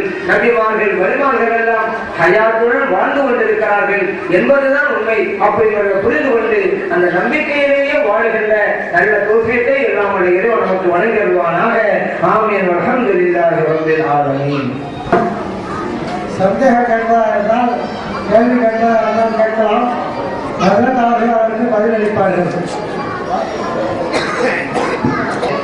சகோதரர் அவர்கள் கபிரஸ்தானுக்கு போய் பாத்திஹா படிக்கலாமா கேள்வி வச்சிருக்கிறாங்க. நபிகள் நாயகம் ஸல்லல்லாஹு அலைஹி வஸல்லம் அவர்கள் சொன்னாங்க, இக்ரவு யாசீன் அலா மௌதாக்கும், உங்களில் மரணித்தவர்களுக்கு யாசின் சூராவை ஓதுங்கள். இந்த ஹதீஸ் அபூ தாவூதுல பதிவு செய்யப்பட்டிருக்கு, இப்னு மாஜால பதிவு செய்யப்பட்டிருக்கு, அஹ்மதிலும் பதிவு செய்யப்பட்டிருக்கு. அதன் அடிப்படையில இறந்து போனவர்களுக்கு நாம யாசின் சூரா ஓதுறோம். அதே போல நபிகள் நாயகம் ஸல்லல்லாஹு அலைஹி வஸல்லம் சொன்னாங்க, ஒரு மையத்தை நீங்க அடக்கம் செஞ்சுட்டா மையத்தினுடைய தலைமாட்டு பக்கம் வந்து பக்ரா சூராவுடைய ஆரம்பத்தை ஓதுங்க, அந்த மையத்தினுடைய கால்மாட்டு பக்கம் வந்து பக்ரா சூராவுடைய கடைசியை ஓதுங்க அப்படின்னாங்க. இந்த ஹதீஸை இமாம் பைஹகி ரஹ்மத்துல்லாஹி அவர்கள் ஷுஅபுல் ஈமான் என்ற ஹதீஸ் கிதாபில் பதிவு செஞ்சிருக்கிறாங்க. மேலும் நபிகள் நாயகம் ஸல்லல்லாஹு அலைஹி வஸல்லம் சொல்றாங்க, மன் கரஅல் குர்ஆன வஅமில பிஹி, ஒருவர் குர்ஆனை ஓதி அதன் பிரகாரம் நடந்தால் அவருடைய தாய்க்கும் தந்தைக்கும் கிரீடம் அணிவிக்கப்படுகிறது அப்படின்னாங்க. இந்த ஹதீஸ் அபூ தாவூதுல பதிவு செய்யப்பட்டிருக்கு, அஹ்மதிலும் பதிவு செய்யப்பட்டிருக்கு. இதன் அடிப்படையில இறந்து போனவர்களுக்கு குர்ஆன்ல இருக்கிற ஒரு சூறாவையோ அல்லது குர்ஆன் முழுமையோ ஓதி அதை நம்ம அவங்களுக்கு அந்த நன்மை சேர்ப்பிக்கலாம் அப்படிங்கிறத இந்த ஹதீஸ் மூலம் நம்ம புரிந்து கொள்றோம். முஸ்லீம்ல திருமதி அபுதாபுத் நசாயி எல்லாம் புக்கு தரலாம் சொன்னீங்க. சரி, இங்க மக்கள் பெண்கள் ஆண்கள் எல்லாமே எங்கள்கிட்ட கேள்வி கேட்டுருக்காங்க, நம்மளோட அது பயன்படுத்த பண்ண மாட்டாங்க. அதனால தயவு செய்து அது நம்பர் செஞ்சுன்னா நாங்கள் குரான் ஹதீஸை படித்து எங்களால் புரிய முடியுமா, இல்லை இமாம்கள் துணியில்லாத புரிய முடியுமா, அதை விளக்கத்தையும் நீங்க சேர்த்து சொல்லணும். என்ன கேள்விட்டாங்கன்னா, உங்களுடைய பயான்ல ஒரு விஷயத்தை சொல்லிட்டு இந்த ஹதீஸ் புகார்ல இருக்குது, முஸ்லிம்ல இருக்குது, திருமிதில இருக்குது, அபூ தாவூதுல இருக்கு, அஹ்மதுல இருக்கு அப்படின்னா சொன்னீங்க. நம்பரை சொல்லலைங்க. நம்பரை சொன்னாதானே நீங்க சொன்னது அங்க இருக்குதா நாங்க போய் பார்க்க முடியும் அப்படிங்கிற ஒரு கருத்தை வச்சிருக்கிறாங்க. இப்ப தமிழ்ல புகாரி வந்திருக்கிறது, முஸ்லிமும் வந்திருக்கிறது. இப்ப புகாரி முஸ்லிம் நம்பரை சொன்னா நீங்க அதுல போய் பார்ப்பதற்கு வாய்ப்பு இருக்கிறது. ஆனா மற்ற கிதாபுகள் ஒண்ணும் வரலையே. இப்ப அதனால நான் நம்பரை சொன்னாலும் அந்த சாமானியர்கள் மொழியாக்கத்தை மட்டுமே பார்க்கக்கூடியவர்கள் பார்க்க முடியாது, தமிழ்னு வச்சுக்கிட்டா. அதே நேரத்துல ஆங்கில அறிவு உள்ளவர்கள் ஆங்கில நூலாக இருந்தா நம்பரை சொல்லும் போது பார்க்க முடியும். இப்ப நம்ம பயான்ல நம்பரை சொல்லி இருக்கலாம், அது பெரிய விஷயம் கிடையாதுங்க. அப்படி சொன்னா எல்லாரும் அதை எழுதுறதுல கவனம் செலுத்துங்கிறத தவிர அதுக்கு அடுத்து நான் என்ன சொல்ல போறேங்கிற கவனம் போயிடும். இந்த 6 1 எழுதிட்டு நடப்பீங்க, அதுக்கு நீங்க எழுதிட்டு இருக்கும் போது 2 பேருக்கு போயிட்டே இருக்கும். அதனாலதான் நம்ம கிதாப் பேரை மட்டும் சொல்லுவோம். யாராவது இந்த கிதாப் இருக்கக்கூடியவங்க அதை பார்க்கறவங்க ஆர்வம் உள்ளவங்க நம்மளை தொடர்பு கொள்ளும் பொழுது நீங்க புகாரின்னு சொல்லிக்கிறாங்க, அது எந்த நம்பர்ல கேட்கிறாங்க. தமிழ்நாட்டில் கூட அப்படிதான் அவங்களுக்கு சொல்லிடுறோம். இந்த நம்பர் நம்ம போன் பண்ண கேட்பாங்க, யாருக்கு கிதாப் வசதி இருக்கோ அவங்க மட்டும்தான் அதை கேட்பாங்க, அவங்களுக்கு சொல்லிடுறோம். நீங்க முஸ்லீம் சொல்லிக்கிற எங்க இருக்கு நம்பர் என்னமாங்க சொல்லுவோம், அவங்க அதை பார்த்து கொள்வாங்க. அதே போல இன்னைக்கு பேசப்பட்ட சப்ஜெக்டுக்கு உங்களுக்கான ஒரு எளிதான விஷயத்த சொல்றேன். இறை வழியில் இறை நேசர்கள் அப்படின்னு புத்தகம் வெளியில விற்பனைக்கு இருக்குதுங்க. அதுல ஒரு தலைப்பு என்னன்னு கேட்டா, மறைந்தும் வாழ்கின்ற இறை நேசர்கள் அப்படின்னு ஹயாத்து நபியை தான் பேசணும். ஸல்லல்லாஹு நபிமார்கள் வழிமார்கள் ஹயாத்தா இருக்கிறான்னு பேசணும்ல. அப்படி ஒரு தலைப்பட ஒரு கட்டம் இந்த புத்தகத்தில் இடம்பெற்றிருக்கு, வெளியில இருக்குது. அதுல நீங்க பாத்தீங்கன்னாக்கா இப்ப நான் புகாரி சொன்னேன்ல, அதுல புகாரில இருக்கும் நம்பர் இருக்கும். நம்ம முஸ்லிம் உங்களுக்கு சொன்னேன்ல, அந்த முஸ்லிம் அதுல போட்டிருக்கும், அந்த என்ன நம்பர்ங்கிறது எழுதிருக்கும். இப்போ வெளியில இருக்குது, யார் இப்ப நம்பர் சொல்லலன்னு சொன்னாங்களோ அவங்க இந்த புத்தகத்தை வாங்கிக்கிறது. அதுல என்றைக்கும் உங்களுக்கு பிரோஜனப்பட்டுக்கிட்டே இருக்கும். வெறும் புகார் முஸ்லிம் சொல்லல, நான் திருமிதின்னு சொன்னேன், பைஹகின்னு சொன்னேன், அஹ்மதுன்னு சொன்னேன், அதற்கெல்லாம் கூட நம்பர் போடப்பட்டிருக்கிறது. நீங்க நம்பரை எதிர்பார்த்தவர்கள் இந்த புத்தகத்தை வாங்கி செல்வாரு கேட்டுக்கொள்கிறேன். வழங்க முடியுமாங்கிற வார்த்தையை கேட்டாங்க. மொழியாக்கத்தை புரிந்து கொள்ளலாம், எல்லாத்தையும் அல்ல. சிலதான் புரிய முடியும், சிலத நீங்க விளக்கம் கேட்டுதான் தெரிய முடியும். இப்போ இந்த வேதம் மக்களுக்கு நேர்வழி காட்டும் அப்படின்னு வச்சுக்கோங்க. இதை வெளியிட்டு ஆண்டு தேவையில்லை, நீங்க டான்ஸ் படிச்சோட பண்ணிடுவோம். இந்த வேதம் நேர்வழி காட்டும். லாரிக்கல் கிதாப் அந்த வேதம் லாரிப பீஹி, அதில் எந்த சந்தேகம் இல்லை. இதை விளக்கறது ஆள் வேணுமா? தேவையில்லை. அதே நேரத்துல சில வசனங்களை விளக்கம் இருந்தால்தான் உங்களால் புரிய முடியும். அப்படிப்பட்ட சில வசனங்கள் இருக்குது. இப்போ உதாரணத்துக்கு கலாலா அப்படிங்கிற ஒரு வான்சன்மை சட்டம் சூரத்தில் நிசாவுல பெண்கள் அத்தியாயத்துல சொல்லப்பட்டிருக்கு. நீங்களும் கூட படித்து பாருங்க, புரியாது உங்களுக்கு. இன்னும் சொல்ல போனா 3 வசனங்கள் இருக்கு வாரிசுரிமை சட்டம் சம்பந்தமாக. நிசா பெண்கள் அத்தியாயத்துல 3 வசனங்கள் இருக்குது. இது உங்க எல்லாருக்குமே தமிழ் டிரான்ஸ்லேஷன் வச்சிருக்கிறீங்க. வீட்டுக்கு போங்க, அந்த 3 வசனத்தையும் நிசா அத்தியாயத்துல அதை படிச்சு பாருங்க. அது என்ன புத்தகம்னு நீங்க புரிஞ்சு பாருங்க. முடியாது. அது ஏன்னா அல்லாஹ் தஆலா குர்ஆன்ல சொல்லிட்டாங்க, உங்களுக்கு புரியலடா தெரிஞ்சவங்க கேட்டு தெரியுங்க அல்லாஹ் சொல்லிட்டான். ஏன்னா 2 வகையான மனிதர்கள் இருப்பார்கள். எல்லாம் தெரிந்தவர்களும் இருக்க மாட்டார்கள், எதுவுமே தெரியாதவர்களும் இருக்க மாட்டார்கள். இப்போ ஒரு ஆளுக்கு ஒண்ணு தெரியும், இன்னொரு ஆளுக்கு ஒண்ணு தெரியாது. அவருக்கு தெரியாது, இவருக்கு தெரியும். அப்படிதான் இந்த உலகத்துல எல்லாம் அமைச்சு வச்சிருக்கான். இந்த வாரிசுரிமை சட்டம் 3 வசனங்களுக்கு நீங்களா படிச்சா புரிய முடியாது, இமாம்கிட்ட கேட்டுதான் வளர்க்க முடியாது. இதை நம்ம அண்மை நடைபெற்ற விவாதத்துல நம்ம சொன்னோம். இந்த 3 நீங்க இமாம்கள் உதவி இல்லாம புரிய முடியுங்கிறீங்களே, இந்த வாரிசுரிமை சம்பந்தப்பட்ட 3 வசனங்களை உங்களை பின்பற்றாங்க இளைஞர்கள், அவர்கள் இங்க அறிவித்து காமிங்க, இந்த டிரான்ஸ்லேஷன் படிச்சு காமிங்க, மொழியாக்கத்தை. அந்த இளைஞர்கள் என்ன புரியுறாங்கன்னு பார்த்துருவோம். குர்ஆனை புரிஞ்சிருவோம், ஹதீஸை புரிஞ்சிருவோம், இமாம்கள் தேவையில்லைங்கிறீங்கல்ல. உங்க இளைஞர்கள் நிறைய எண்ணங்கள் பார்த்துறாங்க. என்னோட வாசல் சொன்னாரு, அவங்களுக்கு புரியாதுங்க, அவங்களுக்கு எப்படி புரியும், நீங்க என்னங்க கேளுங்க, நான் சொல்றேன் அப்படின்னாரு. இப்ப நம்ம சொல்றோம், சரி அவங்க பின்னாடி ஒப்ப வேண்டிய அல்ஹம்துலில்லாஹ். இப்ப அவங்களே அந்த நிலையில தான் இருக்கிறாங்க. வெளியில என்ன பேரு குர்ஆன் ரொம்ப லேசுங்க, எல்லாம் புரிய முடியுங்க. இவங்க தானே இமாம் போறாங்க, மதப்பிரிவுக்கு கொண்டு சொல்லியிருந்தாங்க, அங்க டிக்ளேர் பண்ணிட்டாங்க. இந்த இளைஞர் நாளெல்லாம் இது புரியாதுங்கிறத அவங்க தரப்புல இருந்து சொல்லிவிட்டாங்க. எல்லா பாரதத்தில் பதிவா இருக்குது. அடுத்து அவங்கள்ட்ட சரி இப்படி ஒரு சொன்னோம்னா அவர்கிட்ட கேட்டோம், சரி நீங்க இந்த 3 வசனத்துக்கு அர்த்தம் சொல்லுங்க. கடைசி வரைக்கும் அர்த்தம் இல்லைங்க. அப்ப எல்லாருடைய நிலையும் அப்படிதான் இருக்கு, அவங்களுடைய ஆய்வுடைய நிலையும் அப்படிதான் இருக்குது. அப்படிங்கிறத இவ்வளவு புரிஞ்சுக்கிட்டோம். இப்ப இதுல என்ன புரியுதுன்னா, சில விஷயங்கள் நம்ம புரிந்து கொள்ள முடியும், சில விஷயங்கள் கேட்டுதான் தெரிந்து கொள்ளணும். அப்படித்தான் இருக்குதுங்கிறத நாம் அறிந்து கொள்ள வேண்டும். ஒரே நல்ல அது எப்படி செய்யறது? ஸல்லல்லாஹு அலைஹி வஸல்லம் அவர்கள் இந்த உலகத்தில் பிறந்தது ரபியுல் அவ்வல் மாதம் 12. அதே போல இந்த உலகத்தை விட்டு மறைந்ததும் ரபியுல் அவ்வல் 12. மீலாத் அப்படின்னா பிறப்புன்னு அர்த்தம். சில பேர் கேட்பாங்க, நபியலாம் ஸல்லல்லாஹு அலைஹி வஸல்லம் பிறந்ததும் இந்த உலகத்திற்கு மறைந்ததும் ரபியுல் அவ்வல் பிற 12 தானே, நீங்க இறந்த நாள் விழான்னு கொண்டாடாம ஏங்க பிறந்த நாள் விழான்னு கொண்டாடுறீங்க அப்படின்னு சில பேர் கேட்பாங்க. ஏன்னா 2 ஒரே நாள் தான், நம்ம பிறந்த நாள் தான் கொண்டாடுறோம். ஏன்னா நபியலாம் ஸல்லல்லாஹு அலைஹி வஸல்லம் அவர்கள் இன்றைக்கும் நம்மோடு தொடர்புள்ளவர்களாகத்தான் இருக்கிறாங்க. அப்படிங்கும்போது இறந்த நாள் எப்படி சொல்றது? அவங்க இன்னும் தொடர்பு இருந்துதான் இருக்குது. நம்ம சலாம் எடுத்து காட்டப்படுது, நம்ம நல்லது செஞ்சாலும் அவங்க எடுத்து காட்டப்படுது. ஸல்லல்லாஹு அலைஹி வஸல்லம் சொல்றாங்களே, ஹயாத்திய சைவர்களுக்கும் மமாத்திய சைவர்களுக்கும் தாங்க. உங்க கூட நான் இருக்கிறது நல்லதான், உங்களை விட்டு போறது நல்லதான். உங்க கூட இருக்கிறது நல்லதுன்னு சொன்னது கரெக்ட் தான், போறது நல்லது எப்படி சராசரி விளக்குறாங்க. நீங்களுடைய நடவடிக்கைகளை எல்லாம் அல்லாஹ் எனக்கு எடுத்து காட்டுவான். நல்லதாக இருந்தா நான் சந்தோஷப்படுவேன், உங்களுடைய செயல்கள் தவறா இருந்தா உங்களுக்காக நான் பாவ மன்னிப்பு தேவையில்லை. இது பஸாரிலே பதிவு செய்யப்பட்டிருக்கிறது. ஒரு ஸல்லல்லாஹு அலைஹி வஸல்லம் அவங்களுக்கு நமக்கு தொடர்பு இன்னைக்கு இருந்துகிட்டு இருக்கு. அப்படி இருக்கும்போது பிறந்த நாள் மட்டும்தான் நம்ம கொண்டாடுறோம். ஏன்னா அவங்க ஹயாத்தா இருக்கிறாங்க அப்படிங்கிறதுனால நம்ம கொண்டாடுறோம். இப்படி அவங்க 12 அன்னைக்கு தான் பிறந்தாங்க, அது 12 அன்னைக்கு தான் அந்த உலகு போனாங்கிறதெல்லாம் பல்வேறு கிதாபுகள்ல, இந்த இப்னு கஸீர் இமாமுக்குள்ள சீரத் நபவிய்யா போன்ற கிதாபுகள் எல்லாம் எழுதப்பட்டிருக்கிறதை நம்ம புரிந்து கொள்ளலாம். நீங்க சொல்றீங்க பாருங்க, அல்லாஹ் தன்னுடைய திருமறையில 39வது வசனத்திலையும் சொல்லி காமிச்சிருக்காங்க, நீங்களும் இருக்கக்கூடியவரே அவரும் இருக்கக்கூடியவர் தான் அப்படின்ட்டு. அந்த மாதிரி ஏகப்பட்ட வசனங்கள்ல நபிகள் நாயகம் இறந்துட்டாங்க அப்படின்ற வசனம் நிறைய இருக்கு. அதுக்கு சரியான ஆதாரம் கொடுங்க. அதே மாதிரி எல்லா நபிமார்களும் இறந்துட்டாங்கன்றதுக்கு ஆதாரம் இருக்குது. எப்படின்னாக்க சுலைமான் அலைஹிஸ்ஸலாம் அவங்க இறந்ததுக்கு அந்த கரையான் அவங்களுடைய தடியை இது செஞ்சதுக்கு அப்புறம் தான் அவர் மௌத்தாயிட்டாங்க தெரிஞ்சு இருக்காங்க.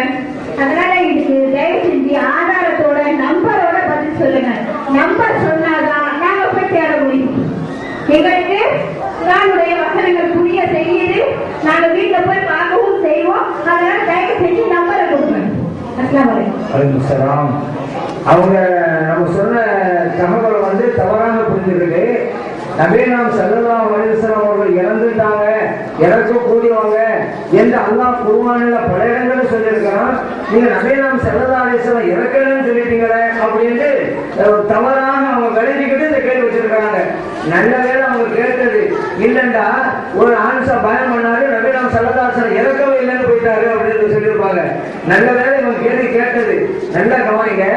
ஆரம்பத்திலே நம்ம சொன்னோம் நபிகள் ஸல்லல்லாஹு அலைஹி வஸல்லம் அவர்கள் பிறந்ததும் ரபியுல் அவ்வல் பிறை 12, இந்த உலகத்தை விட்டு மறைந்ததும் ரபியுல் அவ்வல் பிறை 12 சொன்னமா இல்லையா?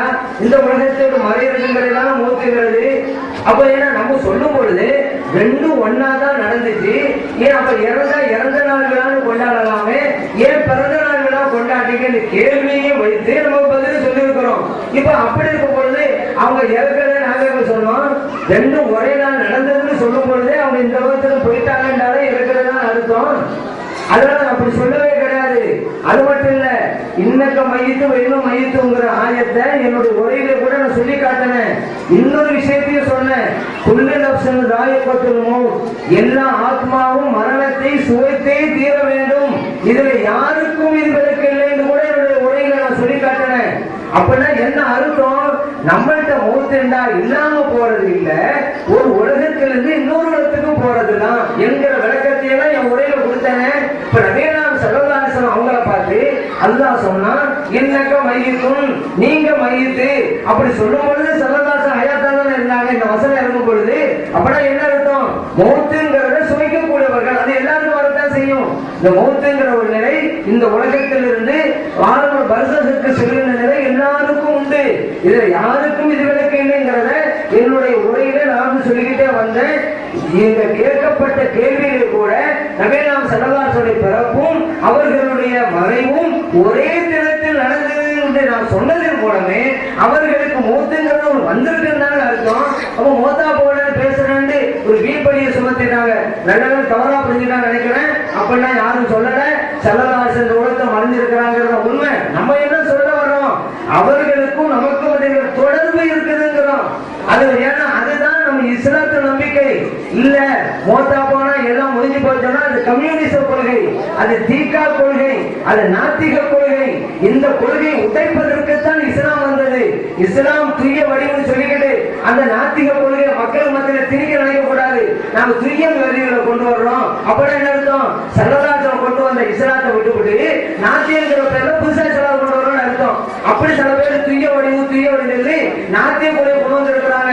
ஒரு ஆள் மோத்தா போனா எல்லாம் முடிஞ்சு போச்சு, அது இஸ்லாத்தை தகர்க்கக்கூடிய கொள்கை. அதை நாங்கள் ஏற்றுக்கிட்டு இருக்கோம். ஆனா நபிகள் ஸல்லல்லாஹு அலைஹி வஸல்லம் அவர்களுக்கு மௌத்தே ஒன்று ஏற்பட்டது. அதை என்னோட உரையிலே சொன்னேன், எழுவதிலே சொன்னேன். ரெண்டும் ஒரே நாள் நடந்ததுதான் சொல்லி இருக்கும் போது அவங்க மோத்தா போன நீங்க சொன்னீங்கன்னு ஒரு மீன்படி சுமத்துட்டீங்க. அதனால என்னுடைய பேச்சை கவனிக்க. ஃபர்ஸ்ட் கேள்வி கேட்கறது அப்படின்னா ஒரு பதில் சொல்லும் போது கவனிக்கணும், என்ன சொல்றாங்க அப்படின்னு கவனிக்கிறது கேள்வி வைக்கணும். அபாண்டமா பழி சுமத்தீங்க, அப்படி சொன்னீங்க அப்படி சொன்னீங்கன்னு சொல்லக்கூடாது. ஏன்னா நம்ம பேசுன எல்லாம் வீடியோல பதிவாகிறது. நீங்க மறுபடியும் நீங்க போட்டு பார்க்கலாம், எல்லாம் பதிவாக்கி வச்சிருக்கிறோம். அதனால நம்ம என்ன சொல்றோம் ஃபர்ஸ்ட் கவனிங்க. உங்களுக்கு புரியும் சொன்னா குர்ஆனை பாட்டு புரியுதுங்கிறது வரவேற்கத்தக்க விஷயம். பயான்ல சொல்லப்படுவதையும் புரியுங்க, புரிஞ்சுக்கிட்டு அதுல கேள்வி கேளுங்க. அதனால நபிகள் ஸல்லல்லாஹு அலைஹி வஸல்லம் அவர்களும் சரி, இந்த நபிமார்களும் சரி மௌத்தா போயிட்டாங்கன்றதால என்னுடைய கடைசி வரைக்கும் சொன்னேன். நபிமார்கள்னா கபர்ல தொழுவாங்கன்ற. அப்ப கபருக்கு எப்ப போவாங்க? மௌத்தா போனதான் கபருக்கு போயிருப்பாங்க. அதே போல நபிமார்கள் அந்த வழிமார்கள் எல்லாம் கபர்ல குர்ஆன் ஓதுறாங்க அப்படின்னு சொன்னா இல்லையா? அதே போல ஆரம்ப வருஷத்துக்கு போயிட்டு வந்து பைத்துல் முகத்து வருகை தந்தாங்கன்னு சொன்னா இல்லையா? நபிமார்கள் எல்லாம் நபிகள் ஸல்லல்லாஹு அலைஹி வஸல்லம் துஆ செஞ்சாங்க. அப்ப மரணித்தவர்கள் ஹயாத்தா இருக்க போய்தான் துஆ செஞ்சாங்கன்னு சொன்னா இல்லையா? அப்ப மரணம் என்பது வேறு, மரணத்துக்கு பிறகு ஹயாத்தா இருக்கிறார்களா இல்லையா என்பது வேறு. மரணம்ங்கிறதுல எந்த பிரச்சனை கிடையாது, அது எல்லாருக்கும் வரும். மரணத்துக்கு பிறகு இந்த நிலை என்ன? இப்பதான் இதுதான் சப்ஜெக்ட். இப்ப மரணத்துக்கு பிறகு இப்ப ஹயாத்தால இருக்கிறாங்கிறத நாங்க கொடுத்திருக்கிறோம், ஆயத்தால சொல்லி இருக்கிறோம். அது மட்டும் இல்ல, நீங்க புரியறதுக்காக வேண்டியதான் இறைவனை இப்ப நாம நீங்க குறிச்சுக்கிறோம் வேணுமானா நாம நேரம் பயானுக்கு வந்து உரிய நேரம் அது நேரம் இருக்கக்கூடாதுனால அப்படி சொல்லப்பட்டது. இப்ப வேணா நீங்க குறிச்சுக்கிறீங்க. நீங்க ஏன்னா கிட்டாப்பு வாங்கிட்டு போகலாம். சப்போஸ் வாங்காம போயிட்டா என்ன செய்யலாம்? அதனாலதான் அவர் சொல்றானா உடனே எல்லாம் மண் தீண்டாது அப்படின்றவே நாம் சொல்லலாம் சொன்னது. இப்னு மாஜா 1627. அதே போல ஜாபிர் ரலியல்லாஹு அன்ஹு அவங்க எங்களுடைய தந்தையார் 6 மாதம் கழித்தும் அப்படியே இருந்தது, உடல் அழியாமல் இருந்தாங்க. அது புகாரில 1351. அதே போல இந்த உமர் ரலியல்லாஹு அன்ஹு அவருடைய கால் 63 வருஷத்துக்கு பிறகும் கூட அழியாமல் இருந்தது அப்படின்னு புகாரில் வரக்கூடியது 1390. அதே போல மூசா அலைஹிஸ்ஸலாம் அவர்கள் கபரிலே நின்று தொழுதுட்டு இருந்தாங்க அப்படின்னு ஸல்லல்லாஹு அலைஹி வஸல்லம் சொன்னாங்கல்ல, அது முஸ்லிம்ல வருது 4379. அதே போல நபிமார்கள் எல்லாம் கபரிலே தொழுது கொண்டிருப்பார்கள். இப்ப என்ன சுலைமான் அலைஹிஸ்ஸலாம் பத்தி நீங்க சொன்னீங்க, அவங்கள மௌத்தா போனாங்க என்ன நம்பிக்கை? அவங்க எல்லாரும் மௌத்தா போயிட்டாங்க. மௌத்தா போன பிறகு கபரில் ஹயாத்தா இருக்காங்களா ஒன்றாம இருக்காங்களா? இதான் பேச்சு. ஹயாத்தா இருக்கிறாங்கன்னு ஒரு ஹதீஸ் நம்ம சொல்றோம். அப்ப நபிமார்கள் எல்லாம் கபரிலே தொழுது கொண்டிருப்பார்கள் ஸல்லல்லாஹு சொல்றாங்க. இது வந்து அபூ யஅலாவுல இருக்குது 3425. பஸாரில இருக்கிறது 6391. அதே போல இறைநேசர்கள் கபர்ல குர்ஆன் ஓதிக்கிட்டு இருந்தாங்க. தபாரக்கல்லி அவங்க கபர்ல ஹயாத்தா இருக்க போய் தான் குர்ஆனை ஓதி இருக்கிறாங்க. இது திருமீதியில இருக்குது நம்பர் 2815. அதே போல இறை நேசர்கள் இந்த உலகத்துக்கு வந்துட்டு போறாங்க. மௌத்தா போனாலும் இந்த உலகத்துக்கு வந்துட்டு போறாங்க. சதாசலம் பார்த்திருக்காங்க. மூசா அலைஹிஸ்ஸலாத்தேனா அப்படின்னு சொன்னோம். அது முஸ்லிம்ல பதிவு செய்யப்பட்டிருக்குன்னு சொன்னோம். அதனுடைய நம்பரை இப்ப குறிச்சிருக்காங்க முஸ்லிம்ல 241. அது அந்த ஹதீஸ் பதிவு செய்யப்பட்டிருக்கு. அதே போல ஈசா அலைஹிஸ்ஸலாத்த இப்ராஹிம் அலைஹிஸ்ஸலாத்த நான் பார்த்தேன் கபர்ல தொழுதுட்டு இருந்தாங்க என்று ஸல்லல்லாஹு அலைஹி சொல்றாங்க. முஸ்லிம்ல பதிவு செய்யப்பட்டிருக்கு 251. அதே போல நபிமார்கள் தான் நமக்கான துஆ செய்யறாங்க. ஸல்லல்லாஹு அலைஹி வஸல்லம் வாழ்த்து தெரிவிச்சாங்க, துஆ செஞ்சாங்க. இது புகாரில 349, முஸ்லிம்ல 237. அதெல்லாம் குறிச்சு வச்சுக்கோங்க. அதே போல இந்த வலிமார்கள் எல்லாம் கபரில் இருந்துகிட்டு நமக்காக வேண்டி துவா செஞ்சுக்கிட்டு இருக்கிறாங்க. அப்புறம் அந்த அகமதுல பதிவு செய்யப்பட்ட ஹதீஸ சொன்னல, அது 12222. அகமது கிதாப் தமிழாக்கமே கிடையாது. ஆனால் குறிச்சு வச்சுக்கிறேங்க. ஆலிம்சா கிட்ட கேளுங்க, இந்த நம்பர் சொல்லியிருக்கிறாங்க, இந்த ஹதீஸ் இருக்கிறனால கேட்டுக்கிறேங்க. ஏன்னா உங்கள்கிட்ட இருந்தா இந்த கிதாபெல்லாம். அடுத்து சலாம் சொல்லி அனுப்புறாங்கன்னு சொன்னோம்ல, இப்ராஹிம் அலைஹிஸ்ஸலாம் மேராஜ் இரவுல இந்த உம்மத்துக்கு சலாம் சொல்லி அனுப்புறான்னு சொன்னோம்ல, திருமீதியில இருக்குது 3384. அதே போல நபிகள் ஸல்லல்லாஹு அலைஹி சொல்றாங்க, யாராவது எனக்கு சலாம் சொன்னா அல்லாஹ் என் ரூஹ தந்தறா நான் உடனே பதில் சலாம் சொல்றாங்கறாங்க. அபூதால பதிவு செய்யப்பட்டிருக்கு 1745. எல்லாம் புரிஞ்சுக்கிறீங்க. அபூதால் மொழியாக்கம் மட்டும் இருக்காது. ஆனாலும் நீ புரிச்சு வச்சுக்கிறோம். ஆன்சா கிட்ட கேட்டுக்கிறீங்க இருக்காது. அதே போல அந்த ஜாபிர் ரலியல்லாஹு அன்ஹு அவங்கள பார்த்து முஹம்மது இப்னு முன்கதிர் ரலியல்லாஹு சொல்றாங்க, ஸல்லல்லாஹு அலைஹி வஸல்லம் அவங்கள நீங்க சந்திச்சா நான் சலாம் சொல்லதா சொல்லுங்க என்று இப்னு மாஜால பதிவு செய்யப்பட்டிருக்கு 1440. இதை குறிச்சு வச்சுக்கிறீங்க. இப்னு மாஜா தமிழாக மட்டும் கிடையாது. உங்க ஆன்சா கிட்ட கேட்டு தெரிஞ்சுக்கிறீங்க. இப்ப என்ன நடக்கு? நேரம் வேஸ்ட் ஆகுதுங்க. இதுக்காக தான் நான் பேர் சொன்னேன். இதுக்கெல்லாம் பல பேருடைய நேரம் வேஸ்ட் ஆகும். அதனாலதான் கிதாப் இருக்குது பார்த்துக்கன்னு சொன்னோம். இந்த கிதாப் வெளியில இருக்குது பார்த்துக்கிறேங்க. இந்த நம்பர்ல அந்த ஹதீஸ் இல்லைன்னு வைங்க, அப்ப நீங்க சொல்லுங்க. நீங்க நம்பர் போட்டு வச்சீங்க அந்த கிதாப்ல இல்லையாமேன்னு அப்ப சொல்லுங்க. அப்ப அதனால இப்ப சொல்லுங்க. இது இப்படி எல்லாம் சொல்லிக்கிட்டு இருந்தா பொண்ணா நேரம் வீணா போயிடும். அவ்வளவுதான். புத்தகத்தை எழுதியிருக்கிறார்கள். அந்த புத்தகம் வெளியே விற்பனைக்கு வைக்கப்பட்டிருக்கிறது. தேவைப்படுவர்கள் அதை வாங்கி செல்லவும். அது மட்டுமல்ல, ஃபதுலுல்லா சிஸ்தி என்பவர் ஆங்கிலத்தில் புத்தகங்களை எழுதியிருக்கிறார்கள். அந்த புத்தகம் வெளியிலே விற்பனைக்கு வைக்கப்படுகிறது. அந்த புத்தகங்களையும் வாங்கி செல்லவும்.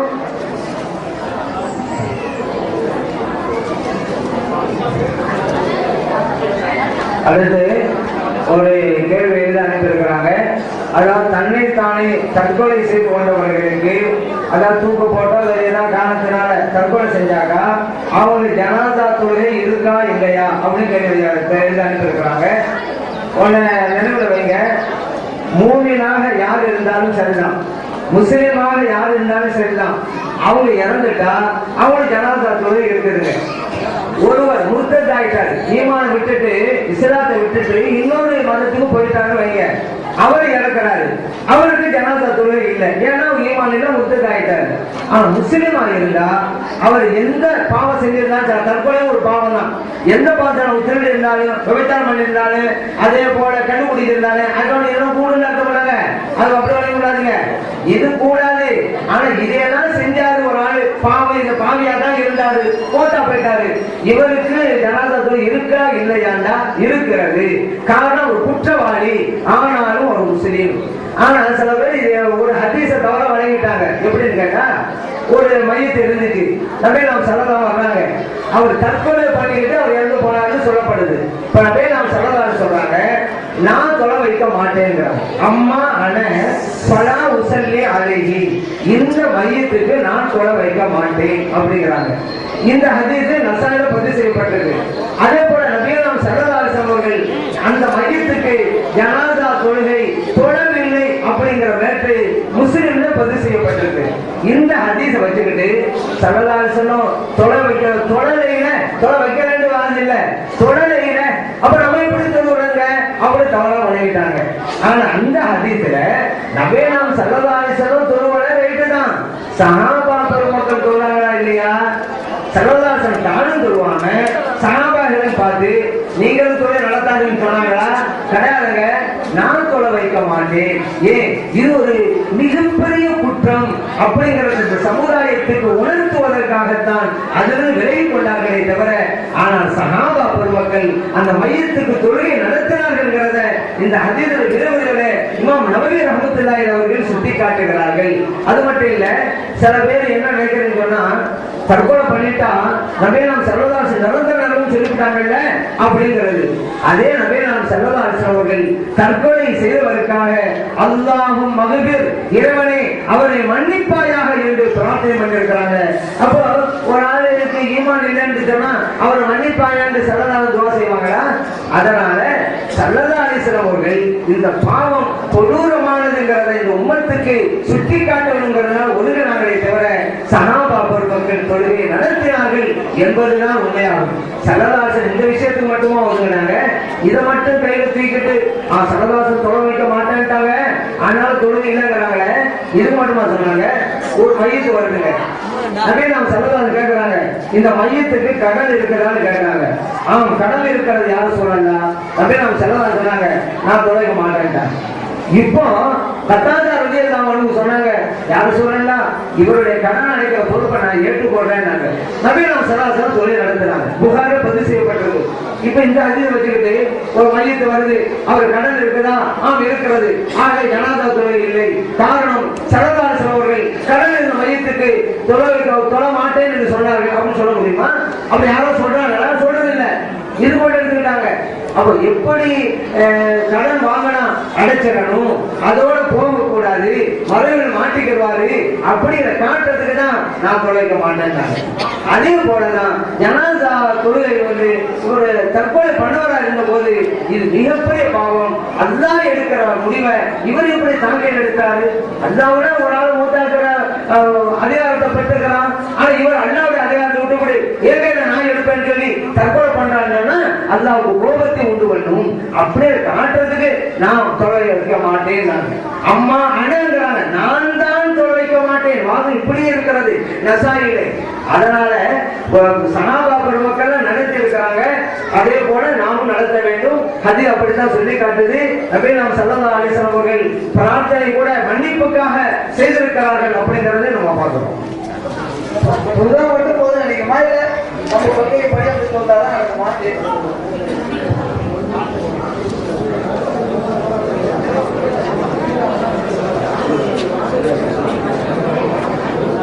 சரி,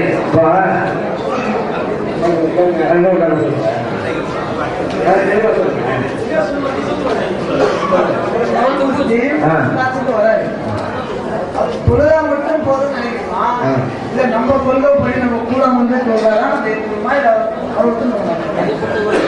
சரி. இப்போ ஒருவர் இஸ்லாத்துக்கு வந்தாரு, அவர் அவரை வரைக்கும் தொழுது விட்டுக்கிறாரு, அதே போதுமா? அது நம் கூட நம்ம பள்ளியாசல் வந்து நம் கூட தொழுகிறது, நம்முடைய நம்பிக்கை பிரகாரம் நடப்பது, இதுவெல்லாம் உண்டா? இப்படிதான் இருக்கணுமா அப்படின்னு கேட்டுக்கிறாங்க.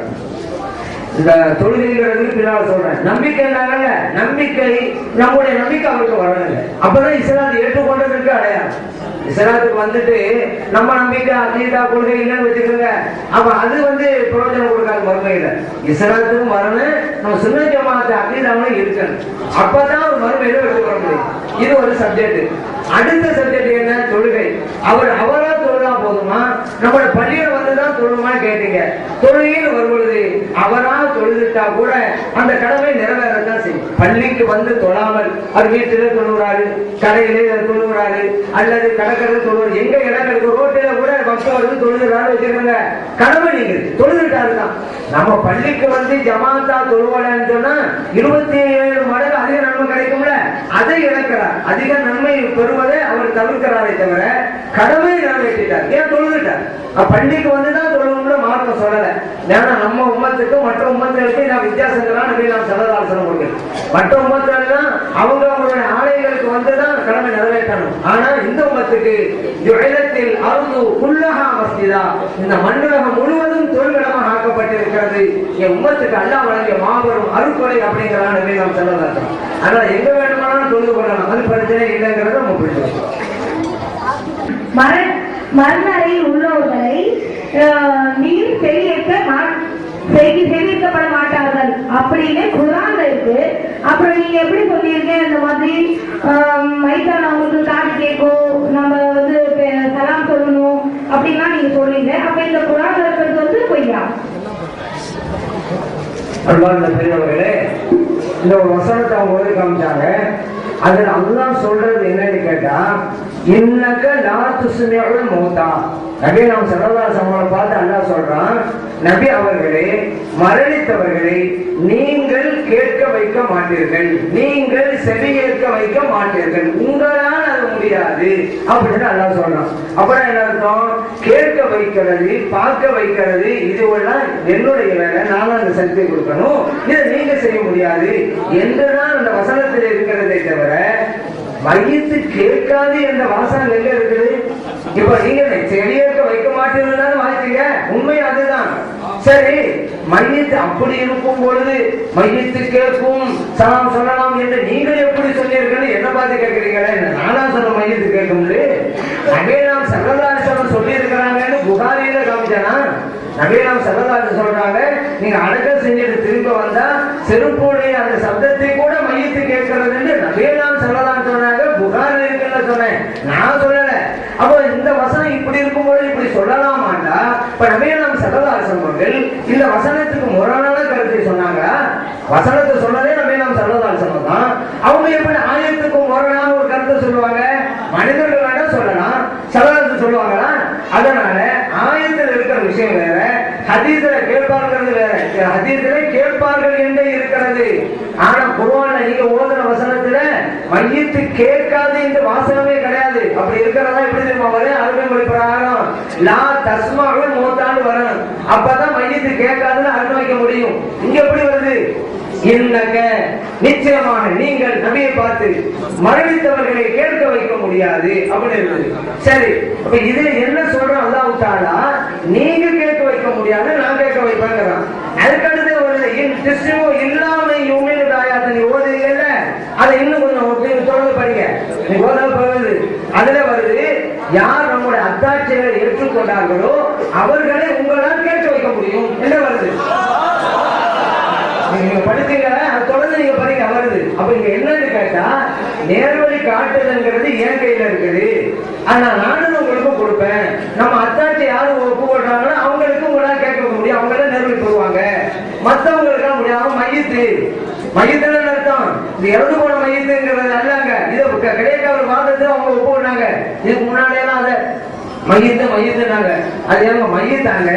உள்ள மரணித்து போறவர்கள் தானே நம்ம சொன்னோம். ஆமா ஆமா, அது இறந்து போனவர்கள் அல்ல, அது உள்ள மரணித்து போனவங்க தானே ஒப்பு கிடைக்காத வாதத்துல. நீங்க எடுத்து பாருங்க.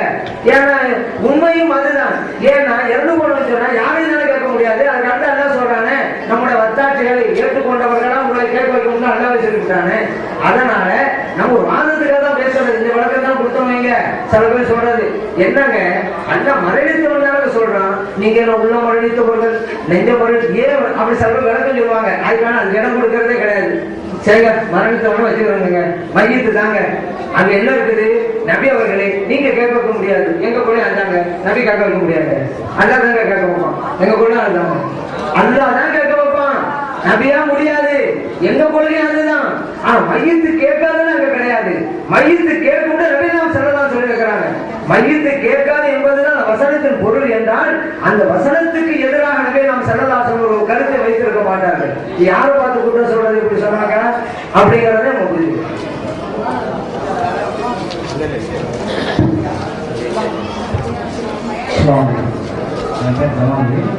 சஃபர்ல வந்து சொல்ற கசர்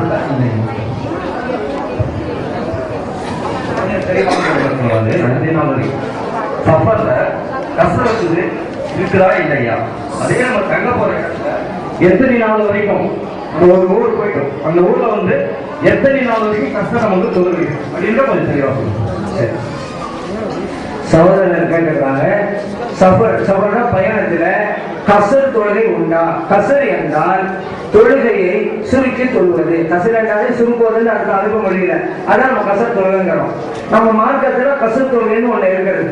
அதான் 4 ரக்காத்து தொழுகையை 2 ரக்காத்துகளாக சுருக்கி தொழுவதற்கு கசர் தொழுகைன்னு சொல்லுவோம்.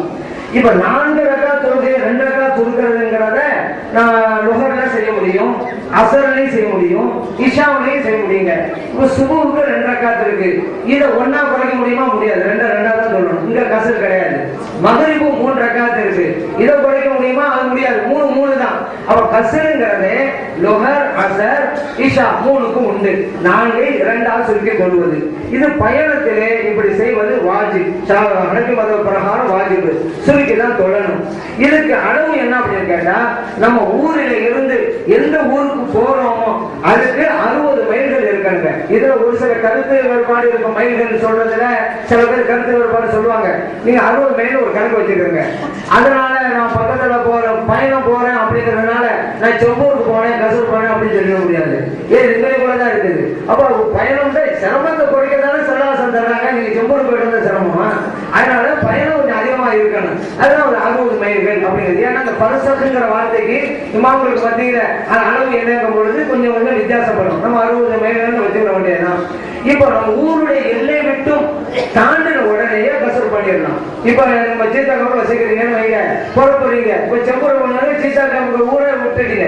இது பாம்பே நீங்க கணக்கு பார்க்க தேவையில்லை. பாம்பே பல ஊர்களை உள்ளடக்கி ஒரு பெரிய ஊரு, அதனால அப்ப பார்க்க வேணாம். நீங்க சீத்தாக்காமுங்கிறது ஒரு ஊர்ல வச்சுக்கிறீங்க.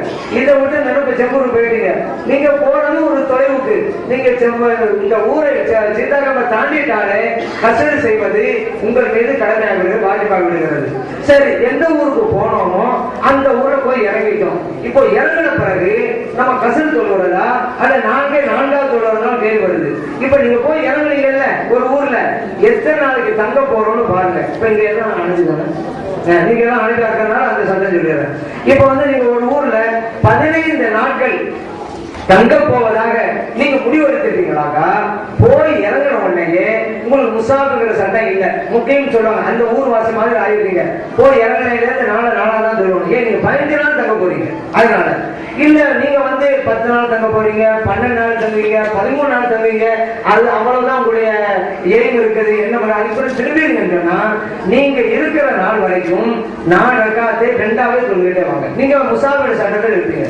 15 நாள் தொங்கதான் முடிவெடுத்தால் நீங்க பயணிங்கிற சட்டத்தில் இருக்க மாட்டீங்க. அதுக்குள்ளாக நீங்க எத்தனை நாளுக்கு தங்க முடிவெடுத்தாலும் நீங்க திரும்ப வர வரைக்கும் அந்த ஊழ இருந்தாலும் 4 ரக்காத்தை 2 ரக்காத் சுற்றி சொல்லிட்டே வரலாம். அப்படின்னு சொன்னா நம்ம சொந்த ஊரா இருக்க கூட அதையும் புரிஞ்சுக்கிறோம். ஏன்னா நம்ம சொந்த ஊருக்கு போறோம்னு வச்சுக்கிறோங்க, அங்க போய் இறங்கின உடனே நம்ம முக்கியமாயிருவோம். மற்ற வெளியூர் பயணத்தில் ஈடுபட்டு நம்ம அங்க போனாதான் இந்த சட்டம். அடுத்து இன்னொரு சட்டம் நீங்க தெரிஞ்சுக்கிறங்க, இந்த நாளை 2ஆக தொழுவதுங்கிறது நம்ம தனியாக தொழுகின்ற போதுதான். அதே நேரத்தில் பள்ளிக்கு போறோம், அங்க 4 ரக்காத் நடக்கும் அப்படின்னு சொல்லிப்பாங்க. இப்ப நம்ம போய் சொல்றோம் 4ஆவே தொழுதுதான். நம்ம தனியா தொழுதாதான் இந்த சட்டங்களை புரிஞ்சுக்கணும். இறந்தவர்களுக்காக குர்ஆன் ஓதுனா அவங்களுக்கு போய் சேருமா? அப்படி மயத்துக்கு முன்னாடி உட்கார்ந்து குரான் ஓதுனா அவங்களுக்கு சேருமா? ரசூலுல்லாஹ் ஓதிருக்காங்களா? சஹாபியர்களும் அந்த காலத்துல இறந்து போயிருப்பாங்கல்ல, அவங்களுக்காக ரசூலுல்லாஹ் ஓத சொல்லியிருக்காங்களா? அன்பான பெரியவர்களே, இது ஃபர்ஸ்ட் இந்த கேள்வி நிகழ்ச்சியில முதலாக சகோதரர் கேட்டது இதுதான் கேட்டாங்க. குருஸ்தானுக்கு போய் குரான் ஓதணும்னு கேட்டாங்க, அது பதில் கொடுக்கப்பட்டது. ஆனாலும் திரும்ப கேட்டதுனால உங்களுக்கு சொல்லப்படுது. நபிகள் ஸல்லல்லாஹு அலைஹி வஸல்லம் அவர்கள் சொல்லியிருக்கிறாங்க, இக்ரவு யாசின் அலா மௌதாக்கும், உங்களில் மரணித்தவர்களுக்கு மௌத்தா போனவங்களுக்கு யாசின் சூராவை ஓதுங்கள் அப்படின்னு இருக்கிறாங்க. இது அப்போதாவது அஹ்மதி இப்னு மஜாஹ் பதிவு செய்யப்பட்டிருக்கு. அதே போல நபிகள் நாயகம் ஸல்லல்லாஹு அலைஹி வஸல்லம் அவர்கள் சொன்னாங்க, ஒருவர் குர்ஆனை ஓதி அதன் பிரகாரம் நடந்தா அவருடைய தாய்க்கும் தந்தைக்கும் கிரீடம் அளிக்கப்படுகிறது அப்படின்னு சொல்லியிருக்கிறாங்க. அபூதாவுத் பதிவு செய்யப்பட்டிருக்கு. அதனாலதான் நம்ம குர்ஆனை ஓதுறோம். இப்போ இந்த நன்மை போய் சேரும். இது ஸல்லல்லாஹு அலைஹி வஸல்லம் அவர்கள் இப்படி யாருக்கா செய்திருக்கிறார்களா அல்லது சஹாபா பெருமக்கள் இப்படி செஞ்சிருக்கிறார்களா, அப்பதான் நம்ம செய்வோம் அப்படிங்கிற முடிவுக்கு நம்ம வரக்கூடாதுங்க. ஏன்னா ஸல்லல்லாஹு அலைஹி வஸல்லம் அவர்களுடைய ஹதீஸை பின்பற்ற வேணுங்கிற முடிவுக்கு நம்ம வந்துட்டோம்னு வைக்கிறேன், அவங்க சொன்னாலும் செய்யணும், செய்தாலும் செய்யணும், அங்கீகாரம் வழங்கினாலும் செய்யணும். அப்பதான் ஹதீஸ் பின்பற்றுறது. ஹதீஸ்னா என்ன? நபிகள் ஸல்லல்லாஹு அலைஹி வஸல்லம் அவர்கள் சொன்னது, அவர்கள் செய்தது, அவர்கள் அங்கீகாரம் வழங்கியது, இதுக்குதான் ஹதீஸ் பேரு. ஹதீஸை பின்பற்றும் முடிவுக்கு வந்துட்டா அவங்க செஞ்சாலும் நான் பின்பற்றுவேன், சொன்னாலும் பின்பற்றுவேன் அப்படி முடிவுக்கு வரணும். இங்க நபிகள் ஸல்லல்லாஹு சொல்லிட்டாங்க நீங்க ஓதுங்க அப்படின்னு, அப்ப நம்ம ஹதீஸை பின்பற்றும் முடிவுக்கு வந்துட்டா நம்ம ஓதிட்டு ஆகணும். இப்ப ஸல்லல்லாஹு ஓதுனாங்களா அப்பதான் ஓதுவேன் அப்படின்னு நீங்க எடுத்து வைங்க, எந்த வழக்கத்தையும் செய்ய முடியாது. இப்போ உதாரணத்துக்கு பாருங்க, இப்ப நபிகள் ஸல்லல்லாஹு அலைஹி வஸல்லம் இறந்து போனவங்களுக்கு சதகா செய்யலாம், நன்மை செய்யலாம், அது ஒரு நன்மை போய் சேரும்னு சொல்லி இருக்கிறாங்க. இது புகாரில் இருக்குது. இந்த குர்ஆன் ஓத வேண்டாம் என்று சொல்பவர்கள் கூட தர்மம் செஞ்சு நன்மை செலுத்திக்கலாம் ஒப்புக்கொள்றாங்க. ஏன்னா புகாரில் இருக்குது, நம்ம ஒப்புக்கொள்ளுங்கிறாங்க. ஆனா நபிகள் ஸல்லல்லாஹு அலைஹி வஸல்லம் இறந்து போனவங்க யாருக்காவது தர்மம் செஞ்சாங்களா அப்படி ஒரு ஆதாரத்தை காட்ட முடியுமா? நம்ம கேட்டோம் இல்ல, ஆதாரம் கிடையாது. ஸல்லல்லாஹு அலைஹி வஸல்லம் அனுமதிச்சிருக்காங்கல்ல, அதனால செய்யறாங்க, அதான் வேணும். அதே போல பாருங்க, நபிகள் ஸல்லல்லாஹு அலைஹி வஸல்லம் இறந்து போனவங்களுக்கு ஹஜ் செஞ்சு அந்த நன்மை நிறைவேற்றலாம்னு சொல்லி இருக்கிறாங்க. ஒரு தோழர் வந்து கேட்ட போது, என் சகோதரிக்கா இறந்து போனவங்களுக்கு ஹஜ் செய்யலாம்னு கேட்ட போது செய்யுங்க, அந்த நன்மை போய் சேருங்கிறாங்க, புகாரிலே இருக்கிறது.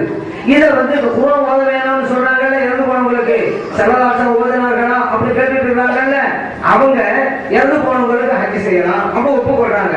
இப்ப நம்ம கேட்டோம், ஸல்லல்லாஹு அலைஹி வஸல்லம் செஞ்சாதான் செய்வேங்கிற குர்ஆன் ஒரு விஷயத்துல இப்ப ஹஜ் மட்டும் செய்யலாம் இறந்து போனவங்களுக்கு இருக்கிற நபிகள் ஸல்லல்லாஹு அலைஹி வஸல்லம் இறந்து போன யாருக்காவது ஹஜ் செஞ்சாங்களா? ஆதார் கேட்டா ஆதார் கிடையாது. இப்படிதான் வண்டி ஓடுது. இப்ப ஸல்லல்லாஹு அலைஹி வஸல்லம் அவங்க ஒரு நிலைப்பாடு இல்லைன்னு வளர்க்குது. அதே போல நோம்பு விஷயத்துல வாங்க, நபிகள் ஸல்லல்லாஹு அலைஹி வஸல்லம் சொல்றாங்க, ஒரு ஆள் இறந்துட்டாரு, அவருக்கு நோம்பு இருக்குன்னு வச்சுக்கிறாங்க, அப்ப அவருடைய வாரிசுதாரர்கள் நோன்பு வைக்கட்டும் அப்படின்னா இது புகாரில் இருக்குது. இறந்து போனவங்க நோன்பு வைக்கலாங்கிறது ஹதீஸ் எடுத்து காட்டுது. குர்ஆன் ஓத வேண்டாம் சொல்பவர்கள் கூட இதை ஏற்றுக்கொள்கிறார்கள்.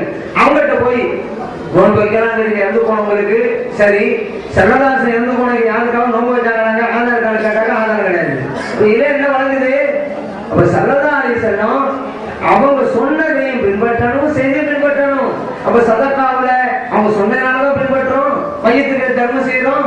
அதே போல ஹஜ் விஷயத்தை அப்படிதான் அவங்க சொன்னதுனாலதான், நோம்பு விஷயம் அவங்க சொன்னதுனாலதான், குர்ஆன் அவங்க சொன்னதுனாலதான். இதுக்கு மட்டும் அவங்க செஞ்சாங்களா அப்படின்னா அர்த்தமே இல்லையே. அப்ப ஹதீஸில் ஒரு வகையை தான் பின்பற்றுவேன் வந்துடும், அது தவறான ஒரு முடிவு. அதனால செய்ததுங்கிறது ஒரு பகுதி, அதைத்தான் பின்பற்றுவேன்னா ஹதீஸில் ஒரு பகுதியை பின்பற்றுகிறோங்கிற தவறான முடிவு ஏற்பட்டுவிடும். ஹதீஸை பின்பற்றுகிறோம் என்றால் ஸல்லல்லாஹு அலைஹி வஸல்லம் அவர்கள் சொன்னாலும் செய்வேன், செய்தாலும் செய்வேன், அங்கீகாரம் வழங்கினாலும் செய்வேன், அந்த முடிவு நம்ம இருக்கிறோம்.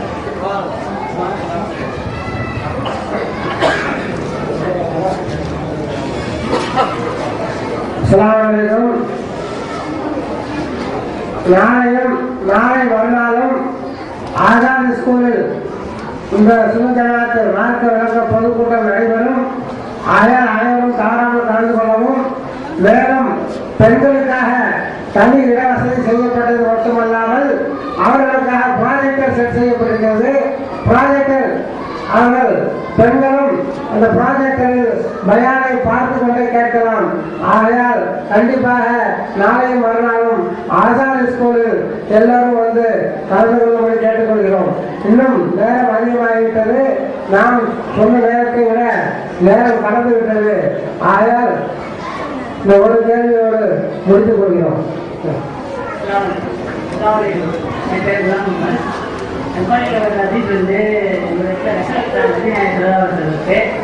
அவருக்கு மறைவான விஷயங்கள் வந்து இருக்குன்னு சொல்றீங்க. அதை வந்து சாப்பாட்டை வந்து அதை இறந்துட்டாங்க. நவீன உடம்பு தெரியாத ஆச்சு.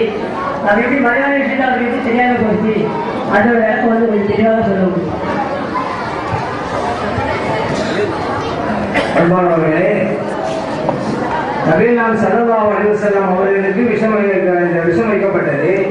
நபிகள் ஸல்லல்லாஹு அலைஹி வஸல்லம் அவர்களுக்கு மறைவான ஞானம் இருந்திருந்தால் விஷம் வைக்கப்பட்டது தவிர்த்திருக்கலாமே, சஹாபா பெருமக்களும் தடுத்திருக்கலாமே அப்படிங்கிற கேள்வி வச்சிருக்கிறாங்க. ஒன்றை நினைவு வைங்க, நபிகள் ஸல்லல்லாஹு அலைஹி வஸல்லம் அவர்களுக்கு அல்லாஹ் தஆலா முஅஜிஸாவை வெளிப்படுத்த விரும்பினார். அவங்க விஷத்தை சாப்பிட்டாங்க, எல்லாம் பாதிப்பு ஏற்பட்டுச்சா? இல்ல. அப்ப ஸல்லல்லாஹு அலைஹி வஸல்லம் அவர்களுக்கு முஅஜிஸா ஒரு அற்புதத்தை வெளிப்படுத்த காட்ட வேண்டும் அல்லாஹ் விரும்புறான். அதைத்தான் ஸல்லல்லாஹு அலைஹி வஸல்லம் செஞ்சு காட்டாங்க. சாப்பிட்டாங்க, ஒண்ணு செய்யல, நான் ஒரு நபி பாருங்க அப்படிங்கறதுதான் அல்லாஹ் தஆலா வெளிப்படுத்தி காட்டுறான். ஒன்றை நடக்குகின்ற போது அதை வந்து தெரியல கொண்டு முடிவு பண்ணக்கூடாது. சாதாரணமா எல்லா விஷயத்திலும் கூட நம்ம எடுக்கலாம். உதாரணத்துக்கு இப்ப நமக்கெல்லாம் யார் என்ன சொல்றாங்க செய்யறாங்க எழுதுறதுக்கு மலக்குமார்கள் அல்லாஹ் வச்சிருக்கிறான். இதை வச்சுக்கிட்டு ஒரு ஆள் சொல்றாரு அல்லாஹ்வுக்கு மறைமுக ஞானம் இருக்கல.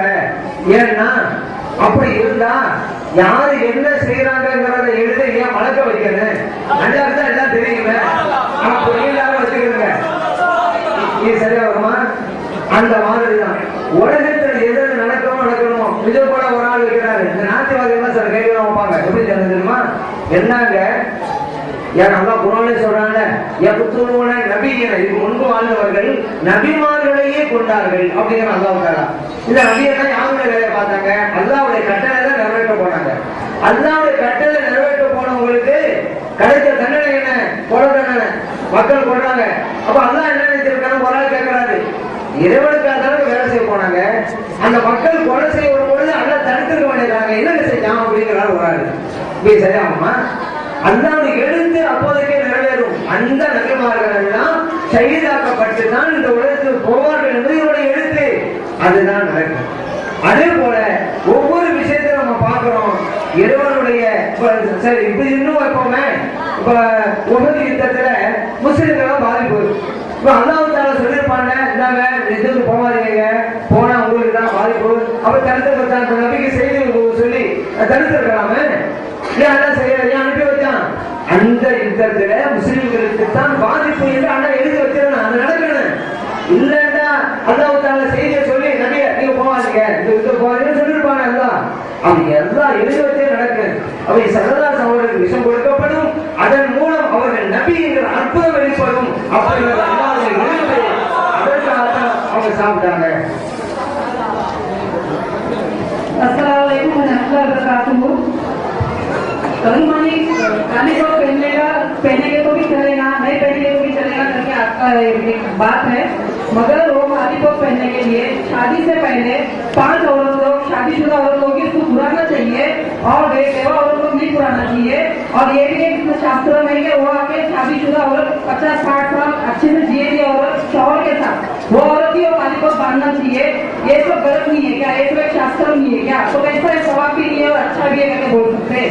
और यही औरत अगर एक बार उसका शौहर इंतकाल हो जाता है तो उस औरत को शौहर मरने का गम होता है, मगर उसके बावजूद इतने लोगों के सामने कुर्सी में बिठा के वो गाली को तोड़ना और बंगड़ी तोड़ना, और उसमें सामने कोई शादीशुदा औरत को नहीं बैठना चाहिए और जो भी औरत बैठेगी बेवा औरत ही बैठेगी। तो ये सब एक शास्त्र नहीं है, कैसे ये गलत भी नहीं है करके बोल सकते, सवाब नहीं है मगर गलत नहीं कैसे बोल सकते। का बात क्या था, क्या हदीस है कि दूसरी कौम का देखा देखी तुम मत करोगे, ये सब देखा देखी हिंदू लोग का ही है। हदीस है ना, तो एक ऐसा गलत नहीं है। हाँ, पहले थोड़ा टाइम बहुत हो गया, अभी सवाल बंद कर लीजिए, लेकिन आपने अभी पूछ लिया तो इसका थोड़ा सा आदत करेंगे, इसके बाद कोई सवाल नहीं करेंगे। अगर सवाल करने का है तो कल परसों 2 दिन प्रोग्राम है, आके सवाल करो। आज के सवाल के लिए अभी हजरत खुलासा करेंगे तमिल में, आप समझ लेना। சரி, இப்போ ஒரு விஷயம் கேட்டிருக்கிறாங்க. இந்த கணவன் உள்ள பெண்கள் கருகுமணி, கரிசமணின்னு சொல்லுவாங்க, கருகுமணின்னு சொல்லுவாங்க, அது அணியறாங்களே, இது மார்க்கத்தில் கூடுமா? இது பிற மதத்தினுடைய கலாச்சாரம் அல்லவா அப்படிங்கிற ஒரு கேள்வி வச்சிருக்கிறாங்க. இப்ப இந்த கருகுமணி அணிகிறது அப்படிங்கிறது மத சம்பந்தப்பட்ட மேற்றம் இல்லைங்க, அது ஒரு அடையாளம். அடையாளம் என்ன? ஒரு பெண்ணுக்கு வந்து கருவணி நிறுத்தி வச்சிருக்கிறேன், கணவன் உள்ள பெண் அப்படி ஒரு அடையாளம். கணவன் இல்லைன்னு வைக்கிறேன், இவங்க வந்து கணவன் இல்லை, ஒண்ணு கல்யாணம் முடிக்காதவங்களா இருப்பாங்க, அது கல்யாணம் முடிஞ்சு 40 வயசாவே கணவன் இல்லைன்னு அப்படி ஒரு அடையாளம். ஆக இது ஒரு அடையாளத்துக்காக புறப்படக்கூடியதுதான். இது மார்க்கம் சம்பந்தப்பட்டதல்ல. ஒண்ணு நினைவுல வைங்க, மார்க்கம் சம்பந்தப்பட்ட விஷயமா இருந்தாதான் நபி நாம் சல்லல்லாஹு காலத்திலே இது இருந்ததா, சல்லல்லாஹு அனுமதி கொடுத்தாங்களா அப்படின்னு போகணும். அந்த மாதிரி விஷயங்களுக்கு நம்ம செஞ்சா நன்மை கிடைக்கும், செய்யாவிட்டா நன்மை குறைஞ்சு போகும்.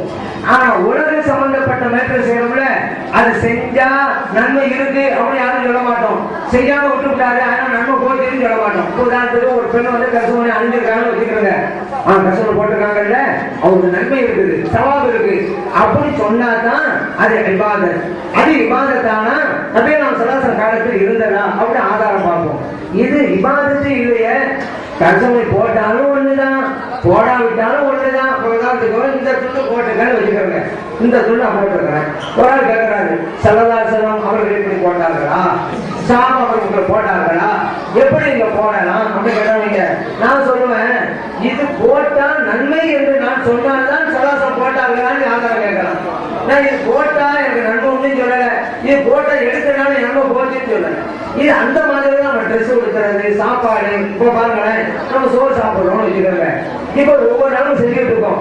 இப்போ நபி நாம் ஸல்லல்லாஹு அலைஹி வஸல்லம் சோறு சாப்பிட்டார்களா, நீங்க எப்படி சோறு சாப்பிடலாம் அப்ப நம்ம கேட்டாக்க முடியுமா? முடியாது. ஆனா சோறு சாப்பிட்டு தான் இருக்கணும். ஏன்? இப்ப சராசரம் சாப்பிடாம இருக்கவும் நம்ம சாப்பிடுறோம்ல, இது ஒரு இபாதத் அல்ல. சோறு சாப்பிடுவது நன்மை தரும் என்று சொன்னால்தான் ஸல்லல்லாஹு சாப்பிட்டாங்களான்னு பார்க்கணும். நீங்க சோறையும் சாப்பிடுங்க, கோதுமையும் சாப்பிடுங்க, ரவாவையும் சாப்பிடுங்க, பிஸ்கட்டையும் சாப்பிடுங்க, இது எல்லாம் ஒண்ணுதானே அப்படிங்கிற பொழுது அவங்களுடைய விருப்பத்தையும் பொறுத்ததுதான். அப்படி நீங்க ஒண்ணு நினைவுல வைங்க, மார்க்கம் என்று வந்தால்தான் ஸல்லல்லாஹு சொல்லி இருக்கிறார்களான்னு பார்க்கணும். ஒன்றை செய்தால் அதுக்கு நன்மை உண்டு என்று சொன்னா ஸல்லல்லாஹு சொல்லியிருக்கிறான்னு பார்க்கணும். நீங்க விரும்பினா செய்யலாம், செய்யாமலும் இருக்கலாம் அப்படின்னு சொன்னா இது மார்க்கம் அல்ல, உலகம் சம்பந்தப்பட்டது. விரும்பினா செய்ய, செய்யாமல் இருங்க. ஒரு பெண்மணி கஷ்டமான அணிஞ்சாங்க, நன்மை ஒன்றும் சொல்ல மாட்டோம்.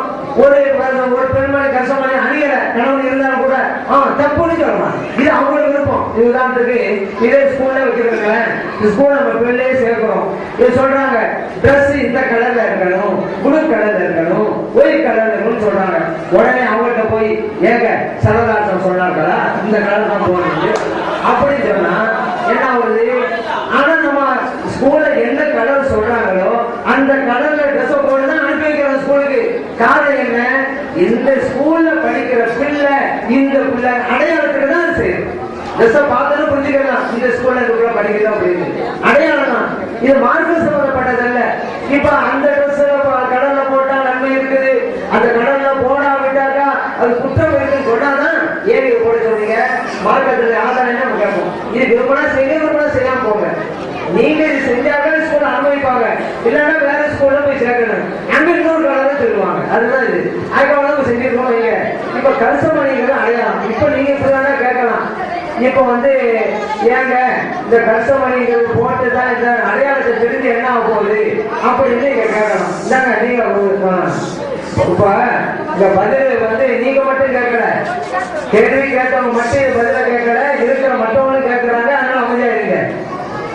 இப்ப அதே போல பாருங்க, என் கேள்வி போனாலும் கேட்பாங்க, பதில் எல்லாருக்கும் தான் அப்படிங்கிறத கேள்வி கேட்டவங்க நினைக்கிறேன்.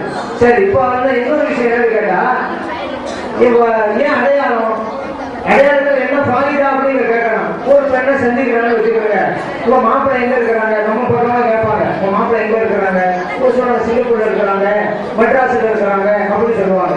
ஒரு 40 வயசு பெண்ணை சந்திக்கும் போது கருத்துல கசமணி எல்லாம் வைங்க, அவ அந்த பெண்ணை வழங்கிடுவாங்க. ஒரு கணவன் இல்லாத பெண்ணை விதவையும் வழங்கிடுவாங்க. உங்க மாப்பிள்ளை எங்க இருக்கான்னு கேட்க மாட்டாங்க. ஏன் கணவன் இல்லாத பெண்ணு தெரிஞ்சு போச்ச. சரி, இப்போ எல்லாமே கசமணி இல்லாம இருக்கணும் வச்சுக்கிறாங்க.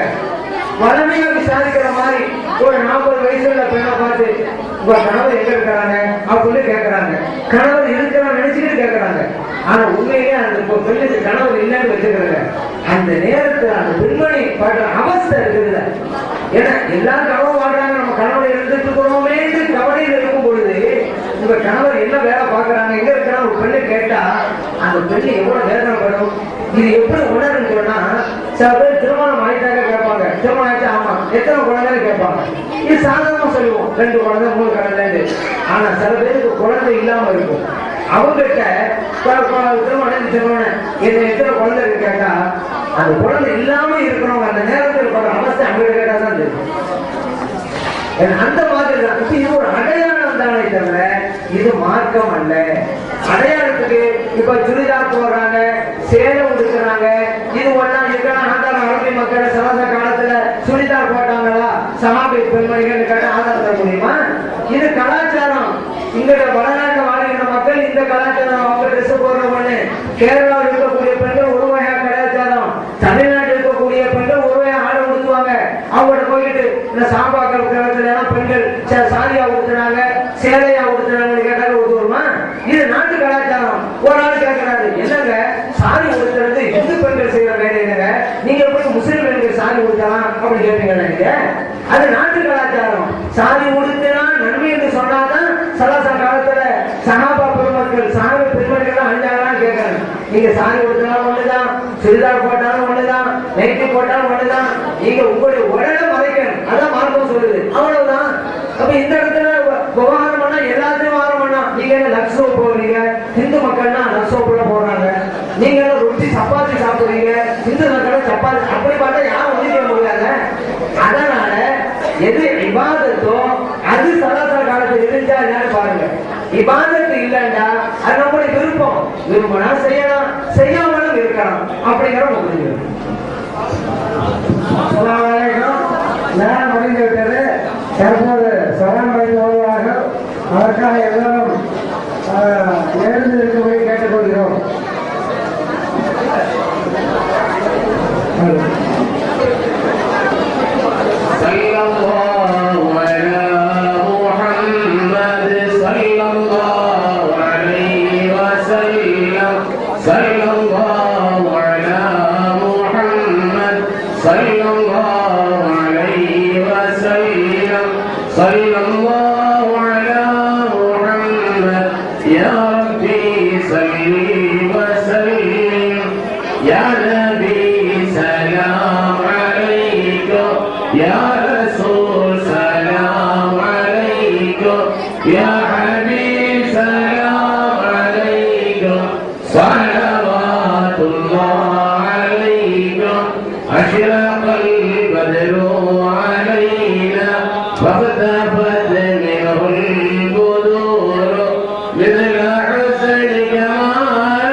يا ربي عبدا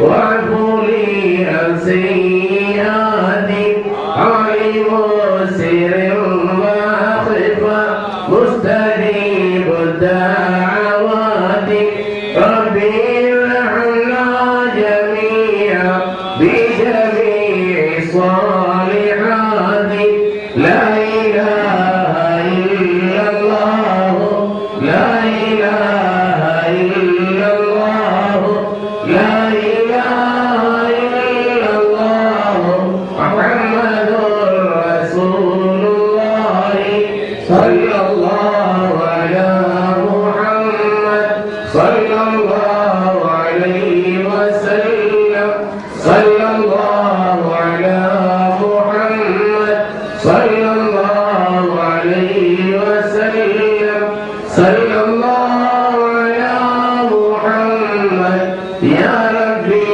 صل وسلم. ஆங்கிலம் அறிவிப்பு பெண்கள் போதோட ஆண்மை செல்வம் எல்லாம் அமைதியாக இருக்கணும்னு கேட்டுக்கொள்கிறோம். إنه شهدنا وغفرنا يا كريم واغفر لنا يا رحيم يا الله. اللهم صل على سيدنا ونبينا مولانا محمد وبارك وسلم عليه. اللهم اغفر لنا ذنوبنا وخطايانا كلها يا رب العالمين. اللهم انا نسالك العفو والعافيه والمعافاه الدائمه في الدين والدنيا والاخره انك على كل شيء قدير. اللهم ارزقنا علم التوحيد وعمل الاخلاص وحسن الخاتمه. ربنا عليك توكلنا واليك انبنا واليك المصير. ربنا آتنا في الدنيا حسنة وفي الآخرة حسنة وقنا عذاب النار. ربنا رب ارحمهما كما ربياني صغيرا. قال الله تعالى في شان حبيبه إن الله وملائكته يصلون على النبي يا أيها الذين آمنوا صلوا عليه وسلموا تسليما. اللهم صل على سيدنا مولانا محمد وعلى آل سيدنا ونبينا مولانا محمد وبارك وسلم عليه. وصلى الله تعالى وسلم على سيدنا محمد وآله وصحبه أجمعين والحمد لله رب العالمين.